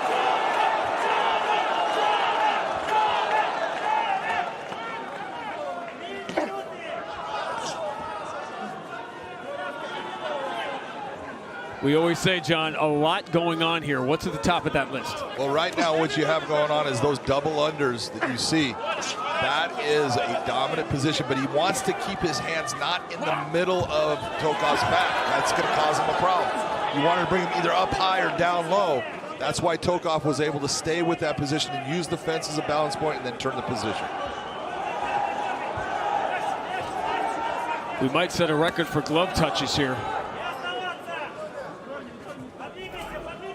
Can you relax a little bit against the training partner?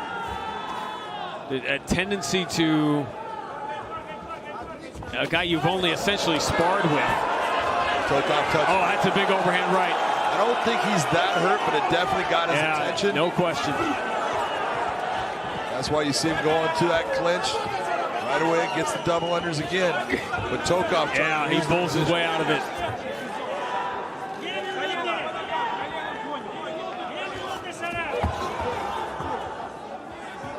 Tokov's tried the inside trip. Wasn't successful with it, but that gets the attention of your opponent. He knows what you're trying to do now. Tokov just trying to feel that pressure, see where he can turn. Nice job by Davlatmurodov. Turn the position. Again, see those hands? You want him down on the hips where that red band is on the shorts. That's a better position for him than where he's got it right now. That's why this happens.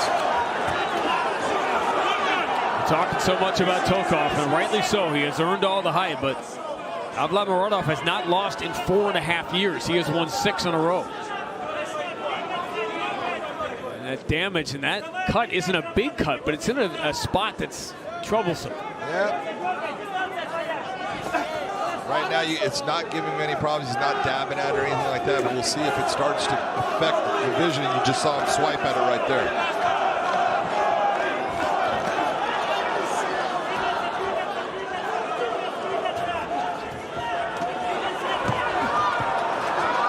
Davlatmurodov to level change again.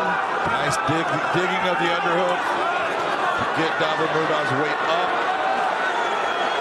He's looking for that 10-finger guillotine. He's so good with. Doesn't have it here, but he does have him on the ground. And here's where Tokov does a lot of damage. Goes back to the neck. Oh, lost it. He was a half-inch away from getting that leg over. Now into the guard. And the big thing for Tokov when you're looking at him in this round, it's the speed of the fight. He's got to get himself back to being used to that speed. This is an interesting round to call.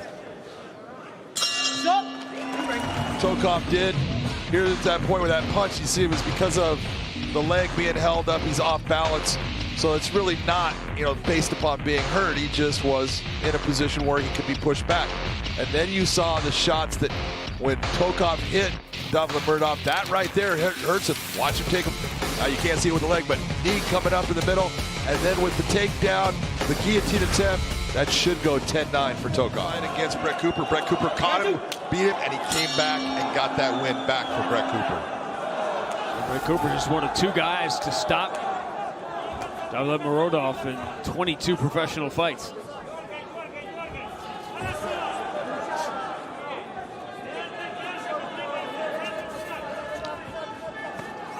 This second round is where I would expect Tokov. Now he's back into the fight as far as all that ring rust, all that time away from the cage. Now the speed of the fight is back. He's feeling it. And that's why you're seeing him starting to press the action a little bit. Nice. Yeah, good body kick. That did not feel good at all. That was right under the elbow.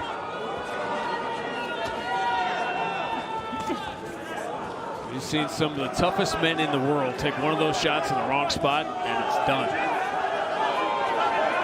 Well, it's the one thing we talk about, anybody can get knocked out, and it can happen in a variety of forms of the way it happens. But a body shot shuts your body down, and it's painful. You don't feel the knockout. You definitely feel the body shot.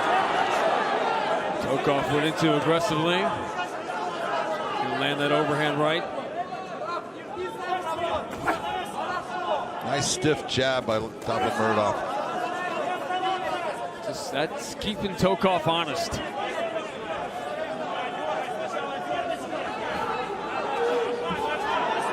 See right there, perfect opportunity. He missed the counter, but that's what he's looking for. Davlatmurodov extended, got a little overextended on it.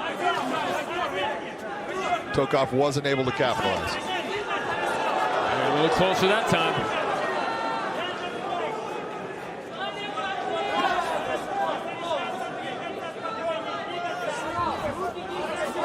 That right there, that jab by Tokov, he needs to go back to that and go back to it often.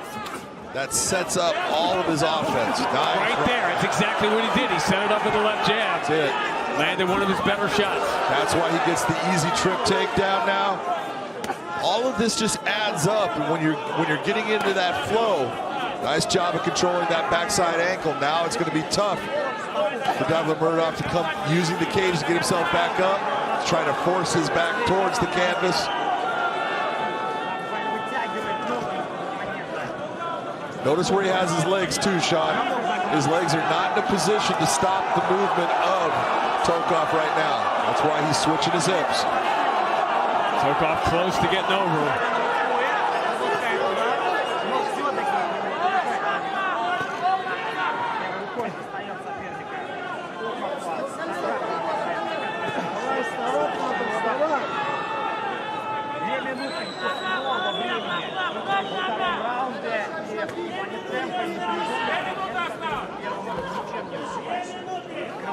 Tokov waiting for Davlatmurodov to make a mistake, trying to get up. Yeah, everyone talks about why doesn't he just stand up? It's not easy. There's a ton of pressure there. Yeah, you try it. It is not what you think.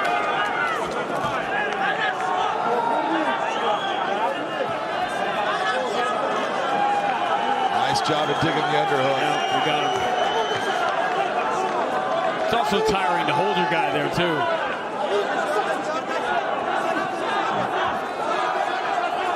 It definitely can be. One of the things, that's what you're looking for, is the guy using his body weight and technique, or is he driving into him by using muscle?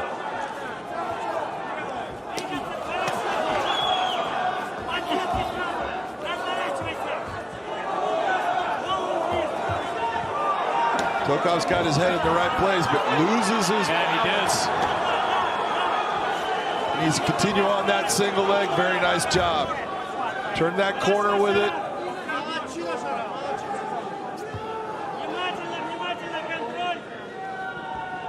And at this point, he needs to let go of that leg and start wrapping his hands around the midsection of Davlatmurodov and drive forward. That way, where the hands are where Davlatmurodov is in this position, it doesn't do anything for him. It actually makes it to where it works against him.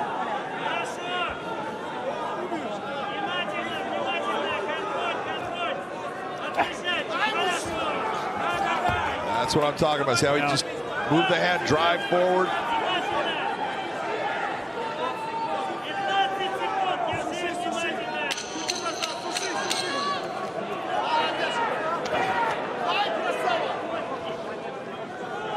Tokov again, the aggressor. Very tough physical round two. Obviously landing some of the heavier shots overall, but that was a clean left hand by Davlatmurodov right there. Right hand lands.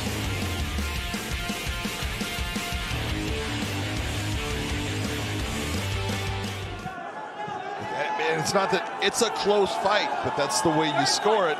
And all it takes is one little thing to make that difference.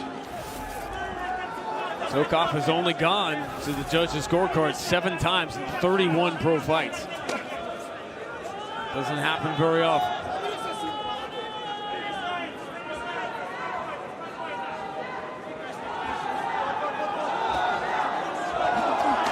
Oh, that's nice a right. counter right. It did some damage. Again, off of the jab. Yep.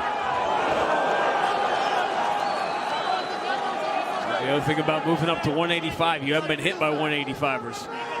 There is a difference, and there's a big difference in what they can accept. What you were knocking somebody out with before, now just makes them kind of snort a little bit and walk forward.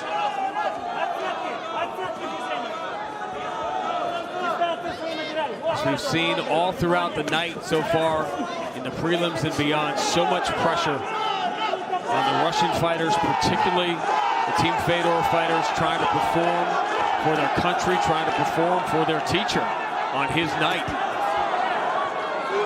Carrying a lot of emotion into the cage. Davlatmurodov is just not getting out of there quite fast enough, and he's just taking some of these shots here on the way out. And a big difference that you're seeing, I want you to watch his head placement when he's throwing. He's not bringing his head off of the center line now. Now it's staying right down the center, and that's why Tokov is being able to land these counters.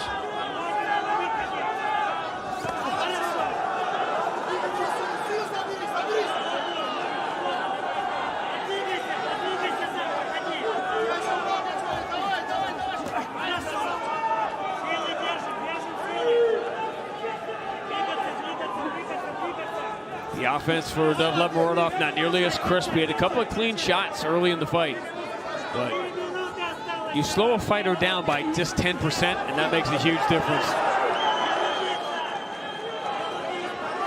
No doubt about it. You know, all these shots are adding up, and being a little bit more tired now in the third round. The speed, the crispness is just not quite the same, and those shots, he just keeps on landing and taking those. Makes it difficult to get your offense going. Again, that right hand just found its mark. And again, slow to get out of there. Head movement isn't what it was. See, notice when he came in, head was right on the center line. Finally realized, oh, and then swung it to the outside, but that head is coming dead center. That's not going to help him.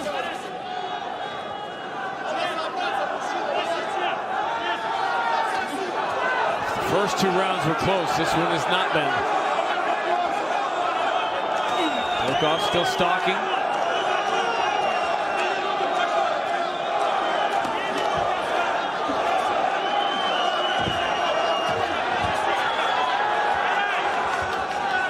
Tokov easily turns him. Davlatmurodov's wrestling has gotten much better. He did a good job of stonewalling that right there, and just where he's putting his hands, his hand position, you can see he's been working on his wrestling defense. Stop time. Just go over here. That is not what friends do to each other. No.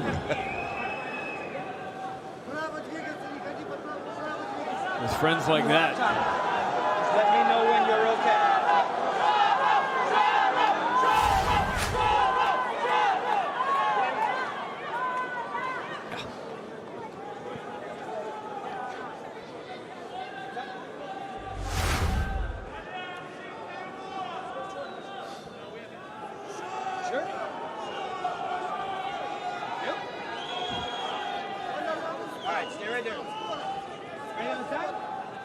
Guys, let's keep it clean. It's very Kevin McDonald mode. You sure? You sure? You sure? I'm feeling something.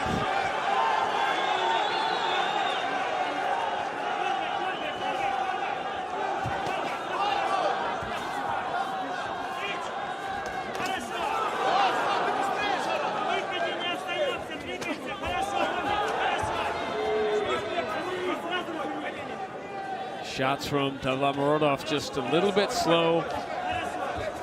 And Tokov has not seemed to lose any of his strength or speed as this fight has gone on. And that was pure power right there. Nice squeeze, got his hips into his opponent, brings him over on the backside. There's the step over, beautiful. This is what happens when you're tired. So quick. Now Tokov, we got 40 seconds to work from this spot. Trying to frame there. Nice explosion. Escape. Great job by Davlatmurodov to get himself back to his feet and returns the favor on Tokov. He does. Nice job.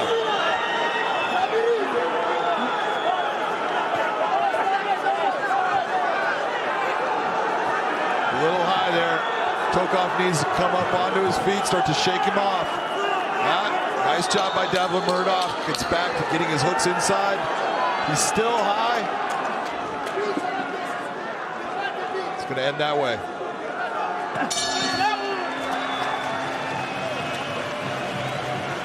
It goes the full 15. Anatoly Tokov's first fight back in 2 years.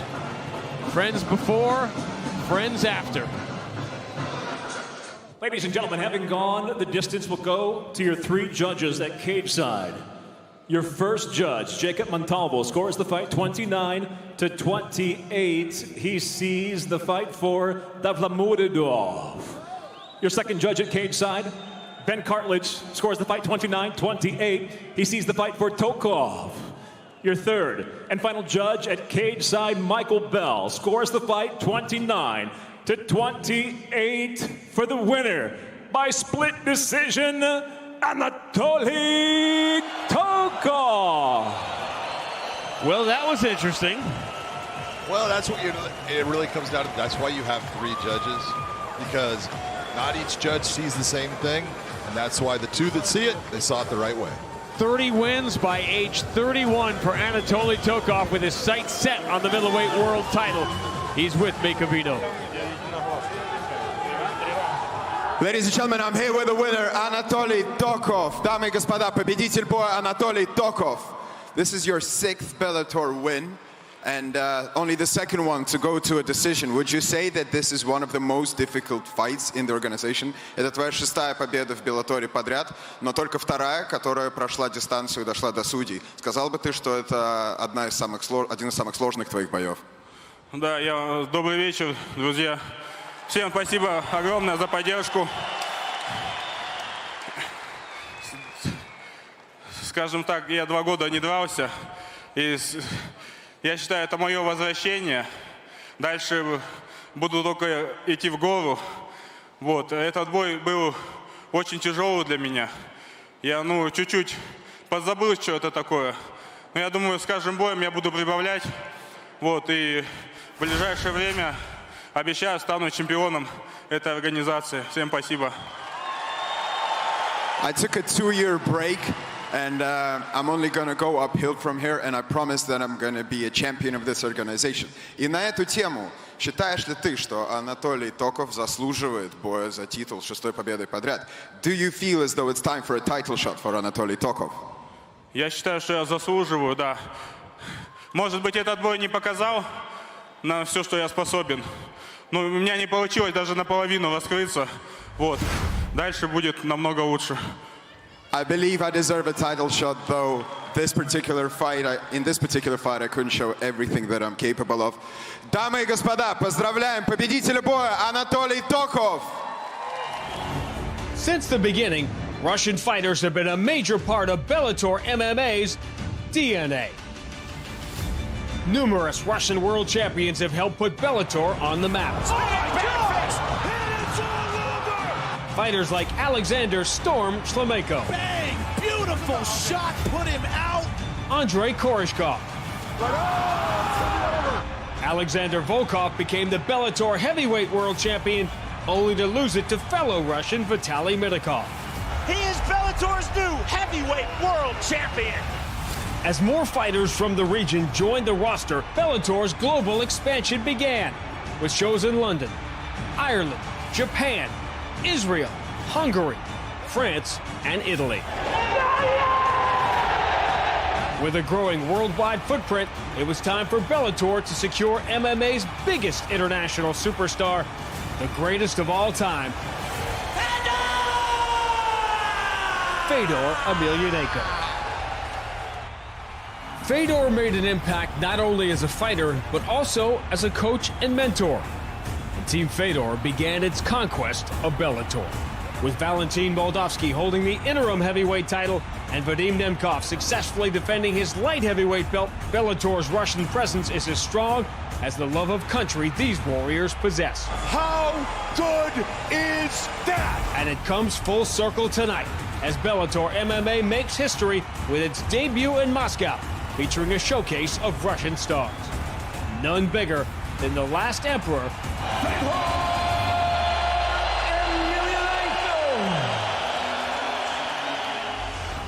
and those were goosebumps just watching that. Imagine what happens later tonight when he walks into the building for the main event. The influence in Bellator, obviously we've seen it. You know, Vadim Nemkov already became a world champion. Valentin Moldavsky is the interim champion. I go all the way back to guys like Andrei Koreshkov coming in here and looking like he was going to be dominant for a decade and beyond.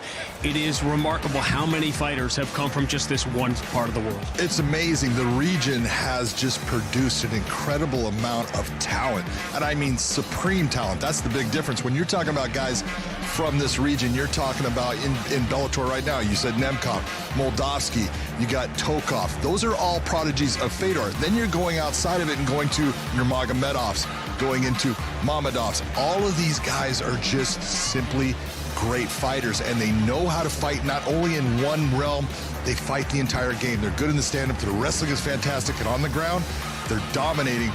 They are just what MMA is all about. The provincial dominance in Dagestan is becoming familial dominance. Sometime in the not-too-distant future, Usman Nurmagomedov would like a shot at 155. Well, Usman being 23 years of age, very young, But the one thing is he did have to change the weight.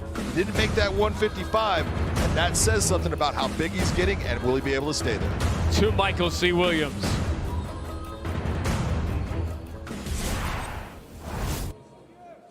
Bellator MMA now features a contract weight matchup at 160 pounds, scheduled for 3 5-minute rounds live. We introduce first the blue corner at 6'1", weighing in 158.5 pounds. His professional record, 11 wins, 8 losses, fighting out of Lahti, Finland, Patrik Pietilä. And across the cage, his adversary out of the red corner at 5'11", weighing in 160 pounds even.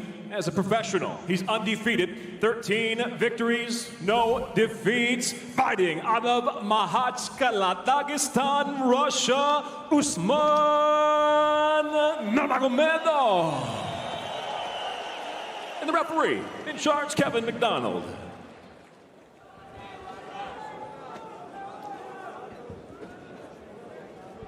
I guess be as enthusiastic and happy as Patrik Pietilä is your entire life. I mean, things will work out. Maybe he knows something we don't. We're going to find out. That's the best part.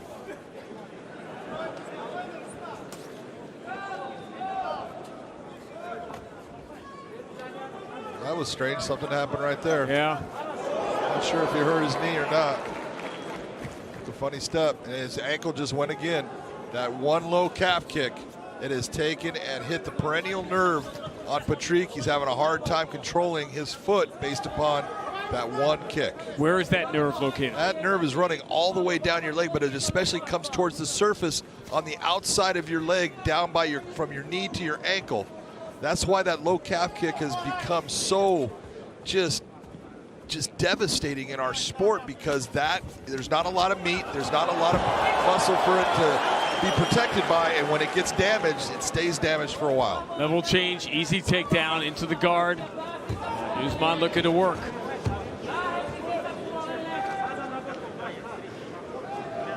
No, he's gone through the change, obviously working with Javier Mendez now in San Jose. And of course, he lost his coach, his uncle. Well, he came out with his uncle's face on his shirt. That was Usman Nurmagomedov, and that was the guy that they all believed, and that was their coach, and that is the role that Khabib has just taken over and done so well with. But it is unusual to see Usman taking his opponent down this early in a fight, especially one that you saw damaged. So somewhere, I'm believing in their game plan, they just decided, hey, I want you to go out there and do this, and I want you to take him down. I want you to work on this. I want you to go after him on the ground, and I am telling you, Nurmagomedov's ground and pound is vicious. Trying to pass.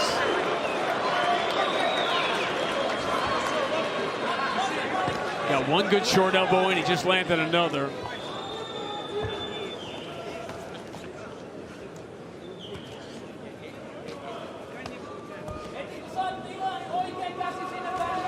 Nurmagomedov has only been to the third round twice. And these 13 wins, 8 of them have ended in the first round. Now you see the damage that those elbows have done. Nice job bringing his leg up. What people don't understand is they think that, Usman here is using a lot of strength to stay on top. He's not. He's using base and balance. It's a feel. Every time Patrik moves, he moves and adjusts his weight so he stays in a good balance with a lot of pressure, which stops everything that Patrik is trying to do as far as getting up. Usman just trying to get that left leg out so he can pass. Patrik's got that underhook on this side. You can see it takes him away. There it is. That puts him right to his back.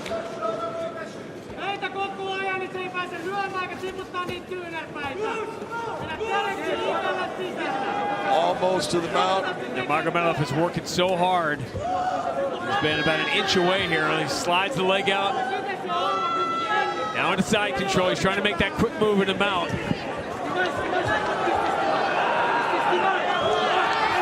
Pietilä doing a good job for the moment, keeping him out of it, but Nurmagomedov just too strong. And too technically good. Yeah.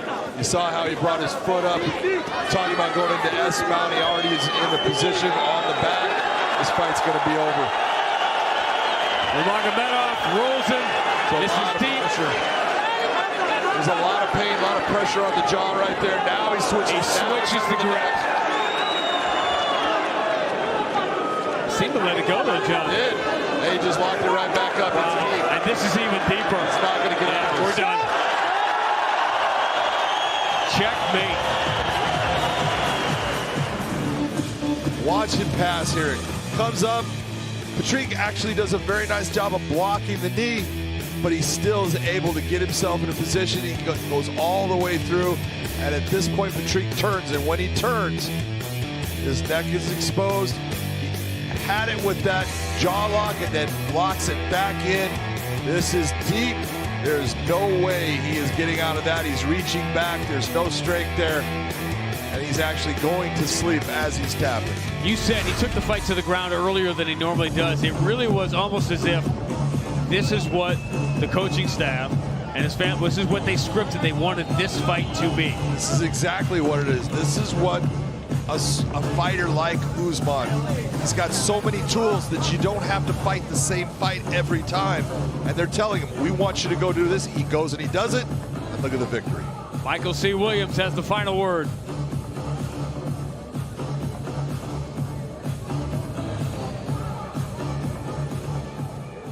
Ladies and gentlemen, inside the Bellator cage, the tap comes by way of a rear naked choke, officially 4 minutes, 6 seconds into round number 1 by submission. Still undefeated, Usman Nurmagomedov. His uncle on his shirt, so very proud, looking down on Usman Nurmagomedov, who goes to 14-0, and he's with Mikhailov. You don't need to fight guys like me. Ladies and gentlemen, I'm here with the winner, Usman Nurmagomedov. Я с победителем боя Усманом Нурмагомедовым. This is your 14th victory in a row, your second premature victory in Bellator. Tell us, what are your ambitions and goals in the promotion of Bellator? Это твоя 14-я победа подряд, вторая досрочная победа в Беллаторе. Скажи, к чему ты стремишься, какие у тебя амбиции в Беллаторе? Взять нельзя, да? Приветствую, Москва. Салам алейкум всем. Спасибо, что пришли поболеть за нас сегодня. Я думаю, я уже нахожусь в топ-10. Я думаю, как-то было несправедливо приводить мне на родину такого соперника. Я хотел дать нормальное шоу для моих фанатов, для всех близких. Но, Bellator, пожалуйста, дайте мне кого-нибудь из топ-10 в следующий раз. А то уже хейтеров больше становится. Thank you everyone for your support tonight. I wish I could have had someone from top 10 to put a real performance, and I'm asking Bellator to give me someone from top 10 because the amount of haters are increasing. Usman, I'm sure you get asked this a lot, but how helpful it is to have a legend of Khabib Nurmagomedov in your corner. Усман, скажи, пожалуйста, я уверен, тебя это очень часто спрашивают, но что для тебя значит иметь такую легенду, как Кhabib Нурмагомедов в твоем углу? Для меня это все. Это человек, который учит меня, как вести себя, как находиться в обществе людей, как... Ну, знаете, человек, который учит меня всему. И я не знаю, какая у меня была бы бойцовская карьера без моего старшего брата. Так что я очень сильно благодарен ему. Alhamdulillah. It means everything to me. I really don't know how my career would go if I didn't have my brother Khabib. He really teaches me everything, teaches me how to behave and act in public. And of course, the question that I have to ask, how does it feel to fight in your home country of Russia in the first Bellator event? Вопрос, который должен тебя спросить. Скажи, какие твои чувства на тему того, что ты дерешься на первом турнире Bellator в России? Ну, конечно, это потрясающее чувство драться у себя на родине. Смотри, какую публику мы собрали. Всем спасибо, что пришли поболеть. Сегодня здесь у меня вот мой отец, мои дяди. Я очень сильно благодарен этим людям, потому что они очень сильно поддерживают меня. Хочу Также хочу поблагодарить школу Усмана Нурмагомедова, в котором я проходил подготовку к этому бою. Также тренеров Магомеда Багандова, Анзора, Мачаева Мурада, не знаю, Шамиля Заурова, старшего брата, который постоянно рядом со мной. И также хотел бы видеть, что мой тренер, Javier, coach, thank you so much for everything. I love you, coach. It's a fantastic feeling to fight in my home country of Russia. I want to thank everyone who supported me. Quite a lot of uncles came in to support me, and I want to thank my coach, Javier, and especially a place where I went through the training camp, Abdulmanap Nurmagomedov's academy. Дамы и господа, победитель боя Usman Nurmagomedov. Title. Once upon a time, the heavyweight world title in Bellator was property of Vitaly Minakov. He dominated the division when he was able to fight. He's probably one of the best fighters in Bellator history, John, that nobody talks about. Well, let's talk about a guy 22-1, and that one loss, it's a loss. He was winning the fight, but he ended up getting an infection. He took some antibiotics. It took his gas tank away, and he lost the decision. This guy is phenomenal, but the guy he is going to be facing in Sowma is so good, so calm, so relaxed. He just lets the fight flow, but he can't let the fight flow too long against a guy like Minakov with the wrestling that he possesses. For Sowma, this is a really impressive step up. He impressed us the last time we saw him earlier this summer, but to take a fight against Minakov in Moscow, that shows you something right there. He's been working out with Minakov before, so he knows what Minakov brings, and he looked at this. This is an opportunity for me to make that step. 22-1, I want to put another mark on that and make it 22-2. Former heavyweight world champion in the co-main event. And that's what you're talking about right here with the tail of the tape. 265 pounds, the upper limit of the heavyweight division against that hybrid 243 in Sowma. Big one in the heavyweight division. Here's Michael C. Williams.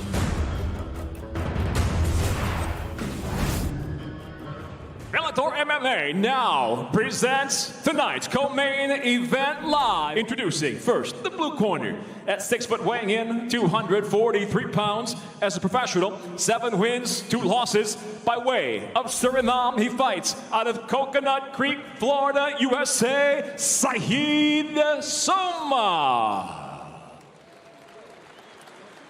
And across the cage, his adversary fighting out of the red corner at 6'3", weighing in 265 pounds even. The former Bellator heavyweight world champion enters with 22 professional victories, only 1 defeat, fighting out of Bryansk, Russia, presenting Vitaly Minakov.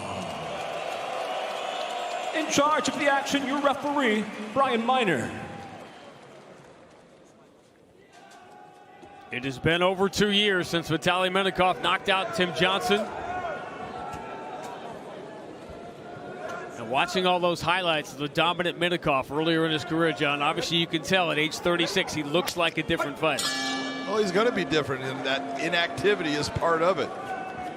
The real question for me is cardio-wise, how's he going to go? Because Sowma is so good with his cardio and will push a pace. He's very relaxed in his movement, but when he gets the opportunity, he will push. He's talked about his breathing. If he gets in a bad spot, Sowma, that the breathing and swimming helps him last longer in choke situations.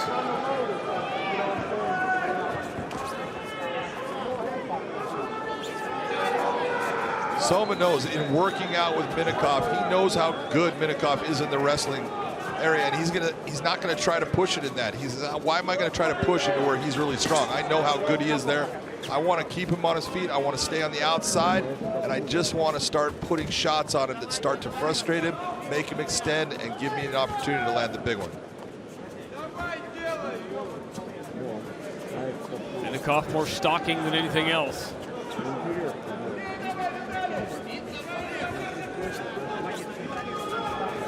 Said full marks for Sowma for taking this fight that a lot of guys didn't want. There were some veterans in Bellator that said, nah, I'm not going to go to Moscow to fight Minakov. That's not something that's an easy thing. And going to Russia is one thing. Fighting Minakov just brings all the more to it. Minakov doing a very nice job of cutting Sowma off and forcing him many times. You see which way he's going right now. He's going to his right, which is good. He doesn't want to go to Minakov's right, but at times Minakov's been cutting off and forcing him that way. That's leading him into his power.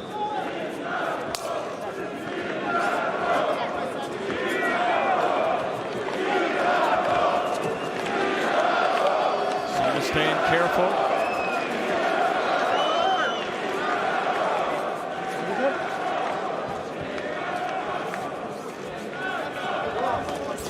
Now Minakov comes in with a combination and uses it to pin Sowma against the fence.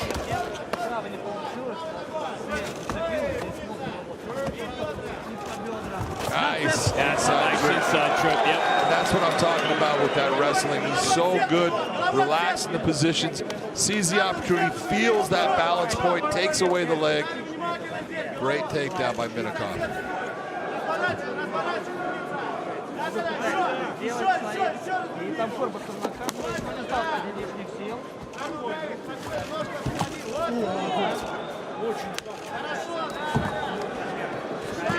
A dangerous spot for Sowma because Minakov lands one of those from up there.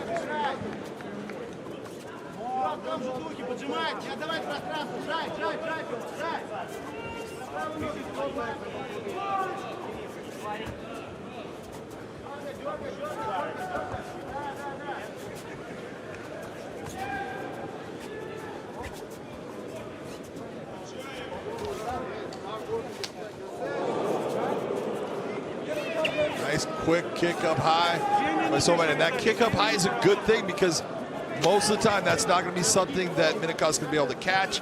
He's not going to be able to get the takedown. His hands are going to be coming up to block. He wants to make sure that he uses those high kicks. Low kicks to the calf are great. Stay away from the mid-range up on the high thigh area. Those are the ones that are easier for him to catch and take you down. Oh, that right stumbled Sowma. That was a big shot. That landed clean. A lot of it was the actual pad on the cage that made Sowma stumble, but he got touched by that shot. Minakov comes in, he didn't miss an overhand right by much, and Sowma walked right into that left jab. Tried to charge forward and paid a price.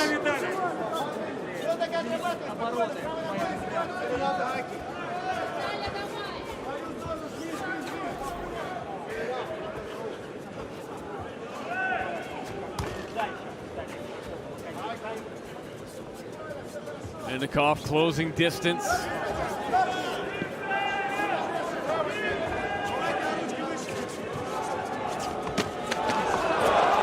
Three quick shots in a row. Minakov still has quick hands, good power. He hasn't thrown a lot, but he's thrown in combinations. Well, and I think a lot of it is, he knows where he's at cardio-wise. That was a nice right hand. He's just staying within himself. He's not getting excited. He's not overextending. He's showing that veteran status that he's attained.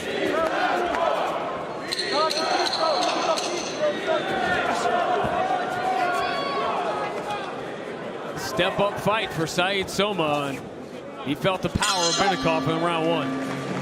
But this may be a situation where you don't want to start slow, but obviously his advantage would be in the later rounds here. Yeah, that right there was the inside trip. But look at this shot. That's a good shot. That Minakov, it just hit the upper chest area right off of the chin. But Sowma's going to have to figure out how he can attack. He's got to bring more offense. You've got to make, that was a good, clean right hand by Minakov. He's got to make Minakov have to deal with something. You got the feeling in talking to Vitaly Minakov the other day, I mean, he's trained with so many guys over the years that he sort of remembered Saeed Sowma, but not really. Whereas Saeed Sowma, you better believe when you train with a former world champion, you remember it. Yeah, that's a big moment. That's cool. Yeah. Not much doubt about round one. There's nice. A good leg kick. Oh, that hurt. A couple of them. Take a look already. Look at that mark on that lower calf. That's a kick that Sowma needs to go back to. I told you, that kick down low or up high, he can do those because Minakov's not going to be able to reach it.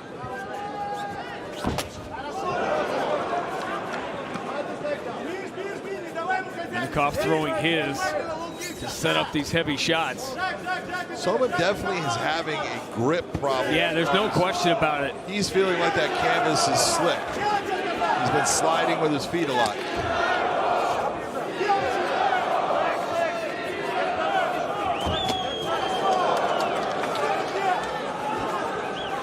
Sowma went for that same spot, that same leg kick, paid a price for it.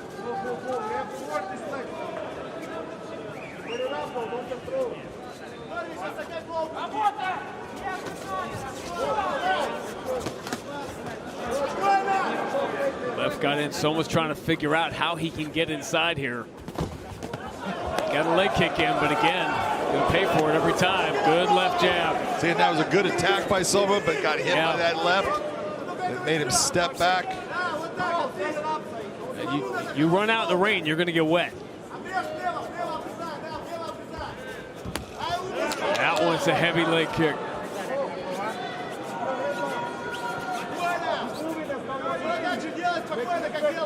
This is the co-main event. Fedor Emelianenko, Tim Johnson coming up next.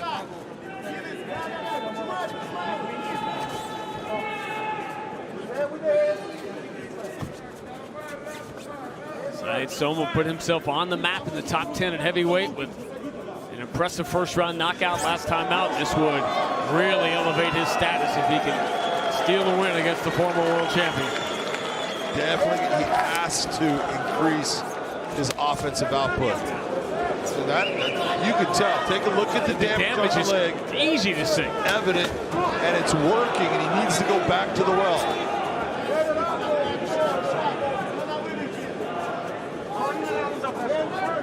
So you don't have to see the damage, you can just see the way Minakov is moving or not moving. Well, that's going to affect his ability to get the takedown. Everything that's happening right now with that low calf kick, it's altering what Minakov can do offensively.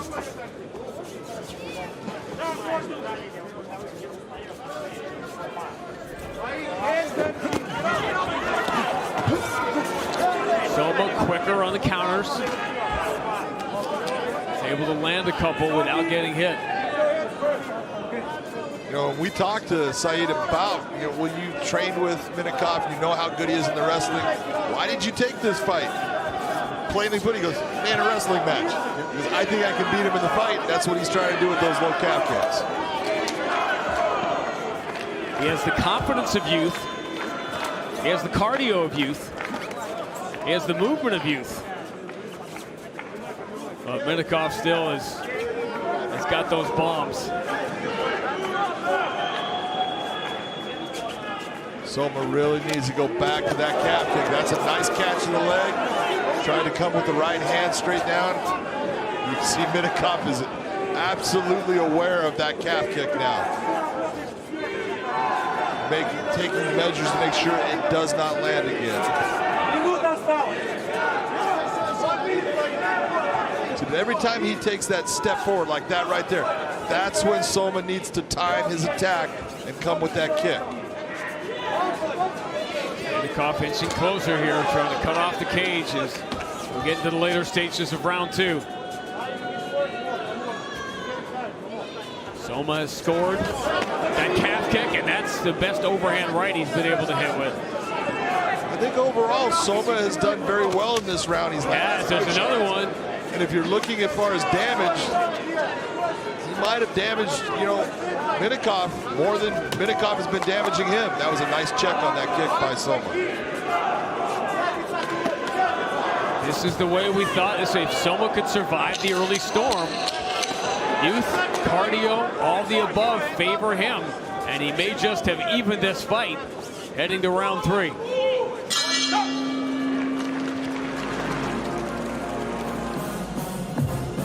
Age 36 is not what age 26 is. Those leg kicks, two right there, one a little bit higher than the other, but those, you can see where it takes the balance of Minakov away. Stepping all off balance, beautiful job. That's that same sequence of leg kicks right there. And then Sowma tries to push off and slips his foot on that canvas, but overall, I think this Sowma landed the better shots in this round. He definitely did the damage that was more telling with those low calf kicks, and that caused Minakov to have problems with his offense in the round. now exactly where Minakov did not want to be. Going to a third round of a fight that may be even, and now having to do it on that left leg. She took a ton of damage in round 2. And having to do it with a guy that cardio-wise is very strong, and you can tell that Minakov is starting to breathe heavier. Right now, I have this fight even. I've got it 1 round apiece. Whoever takes this round, I believe, wins the fight. It wouldn't be shocking if Sowma just a little counter left and step away. I wouldn't be shocked if a judge thought Minakov won the 2nd round with the stalking and cage control, landing a couple of shots, but yeah, I'm with you. See, cage control is down the list when you talk about how you judge a fight.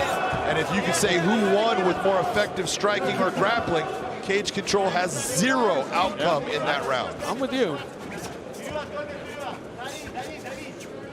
Defined as the best place to be most of the time. It's usually more against Josh. Yeah, always against Josh Thompson.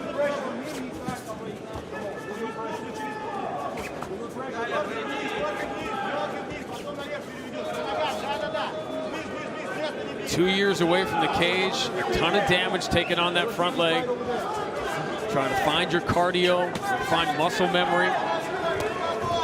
Fight that's suddenly not going your way, and some of the best shots on the feet from Sowma. Beautiful left-right combination by Sowma. Landed cleanly, all set up by the low calf kick.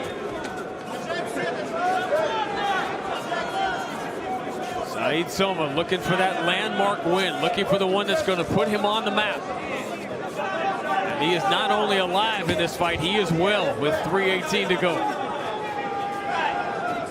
If you think back when Sowma came to Bellator, they put him against Tyrell Fortune, a great wrestler again. And everyone was like, man, they put him against a tough guy in the beginning, and he fought really well. He didn't get the win, but she said, you know what, this guy can really hang with the heavyweights. He's durable, he's fast, he's smart, and he's very calm. And you're seeing it all here tonight.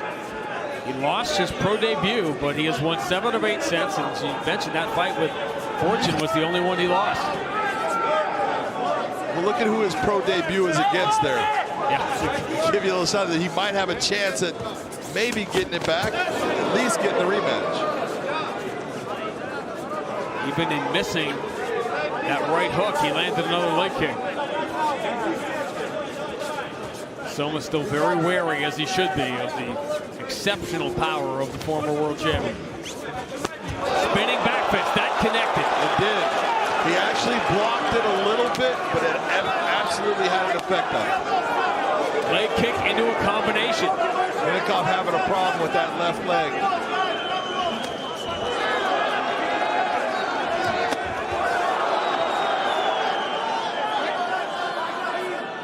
Okay, what happened is Minakov obviously has broken his finger, might have dislocated it. And that's it. It's over. Brian Miner will stop the fight. That is exactly the way Brian Miner should have handled it. It's unfortunate.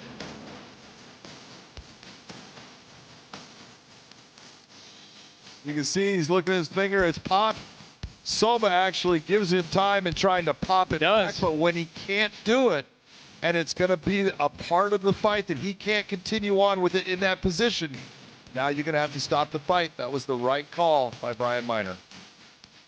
What are his options there? Could he have given him? I mean, he has to just continue to fight, right? Yeah, there is no timeout here. Right. So he has to come forward. It's no different than it's an injury. Same as if I hit you and I cut you. It's an injury. Can you continue on with it? Is it going to affect you in the fight?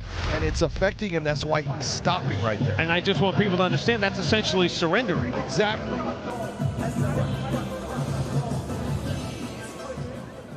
Ladies and gentlemen, due to injury, the red corner unable to continue. Therefore, the bout waved off officially. 3 minutes, 8 seconds into round number 3. The winner by TKO, Sowma.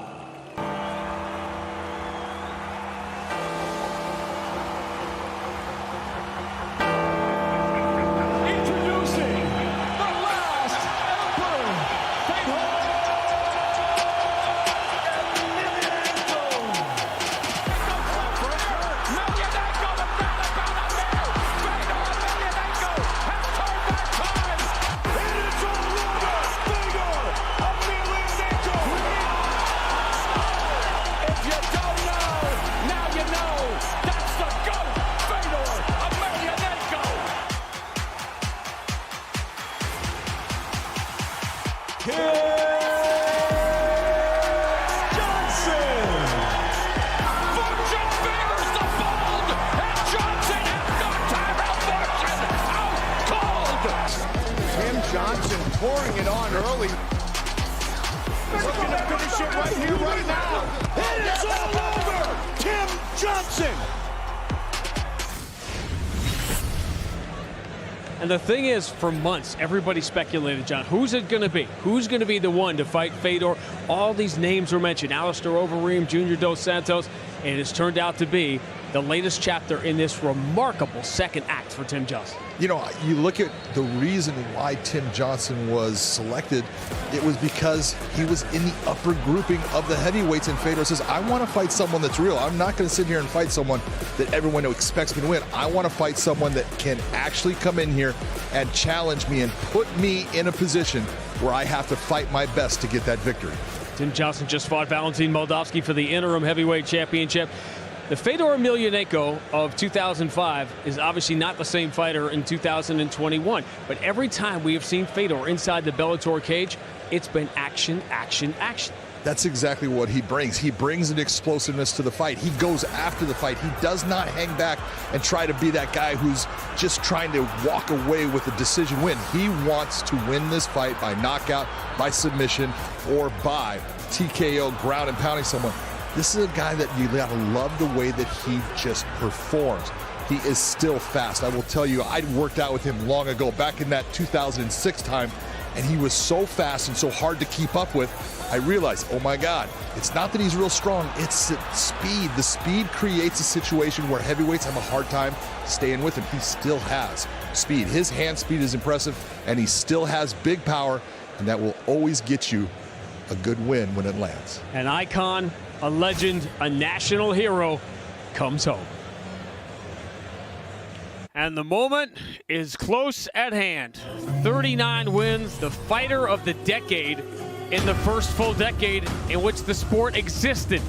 And tonight, all of it comes full circle as the GOAT comes home.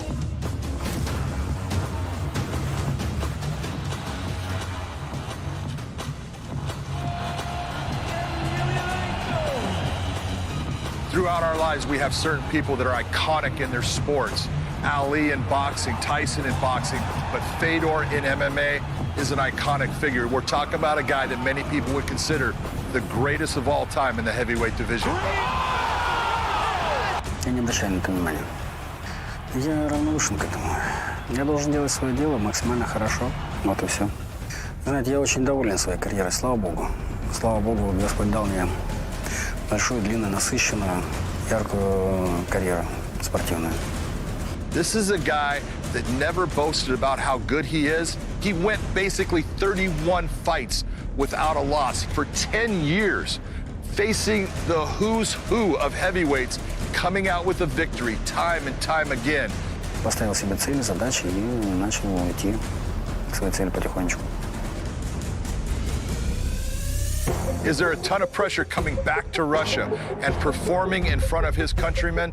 No doubt about it. But if you're going to talk about a guy that has been incredible at taking that pressure and making it work for him, Fedor Emelianenko is that guy.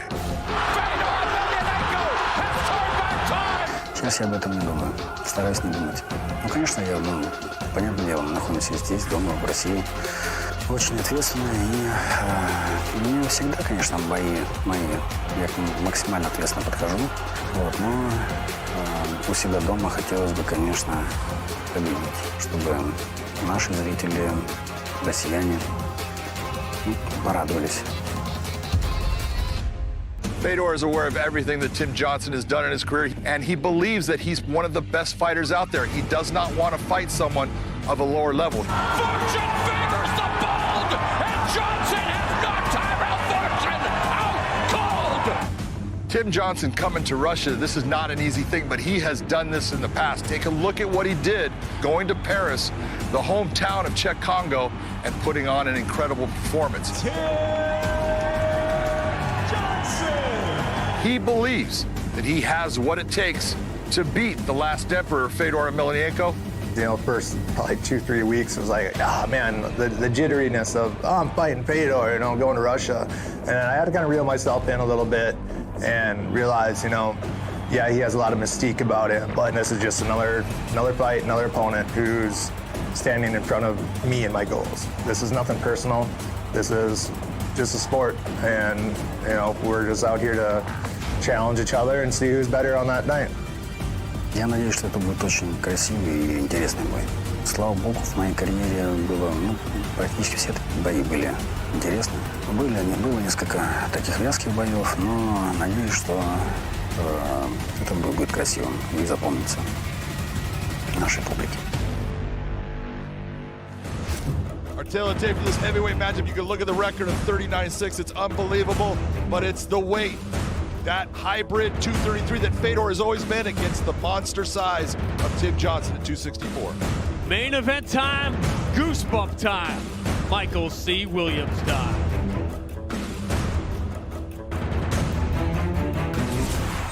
The time has come for the main event of the evening. 3 5-minute rounds in the heavyweight division. Sanctioned by the Mohegan Tribe Department of Athletic Regulation, Chairman James Gessner, supervising at cage side director Mike Mazzulli. And now, introducing the blue corner first.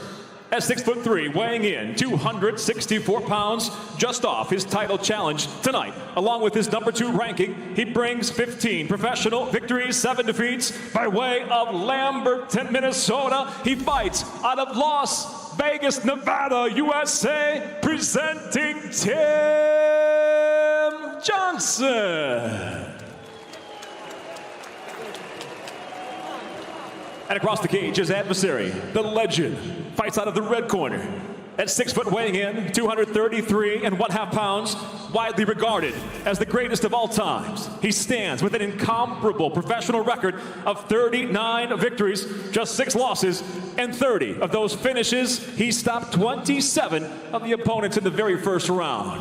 Ladies and gentlemen, hailing from Stoyansko, Russia, introducing the last Emperor, Fedor Emelianenko.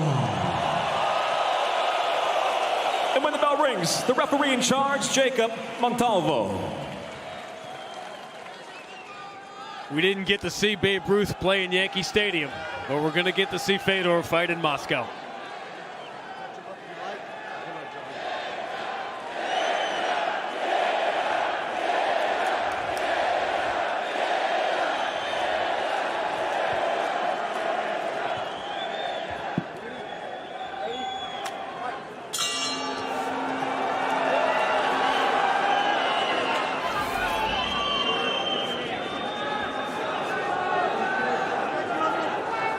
Later fights in Fedor's career have been quick.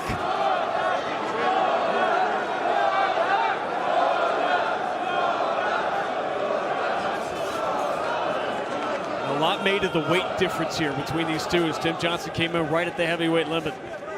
Well, where the weight will make a big difference is if Tim Johnson can get on top of Fedor. It's going to cause him problems because Tim is not only big and has a lot of weight, he's got a lot of base and skill.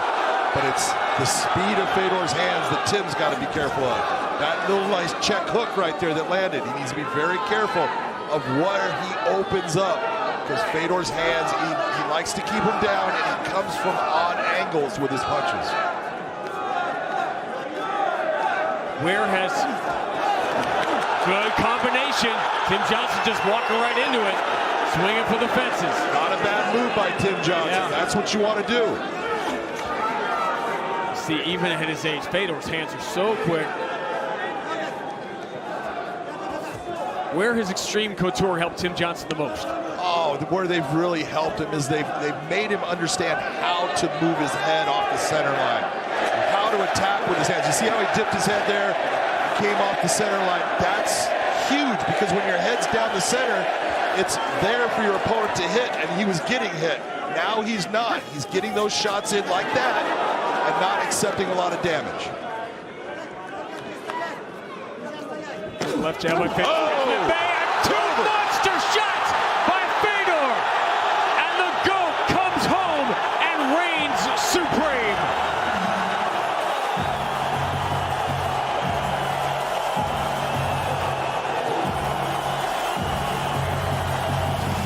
Yeah, that left hook set it all up. Watch the left hand.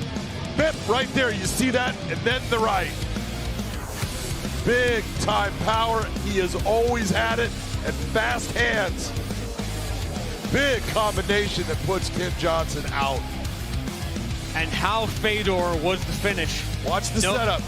Right hand, the left, here comes the left. right there. And he's stunned and out. You see him going down, he is out, going down. Not just a trademark Fedor knockout, but no extra shots, no standing over his opponent. Classy as ever.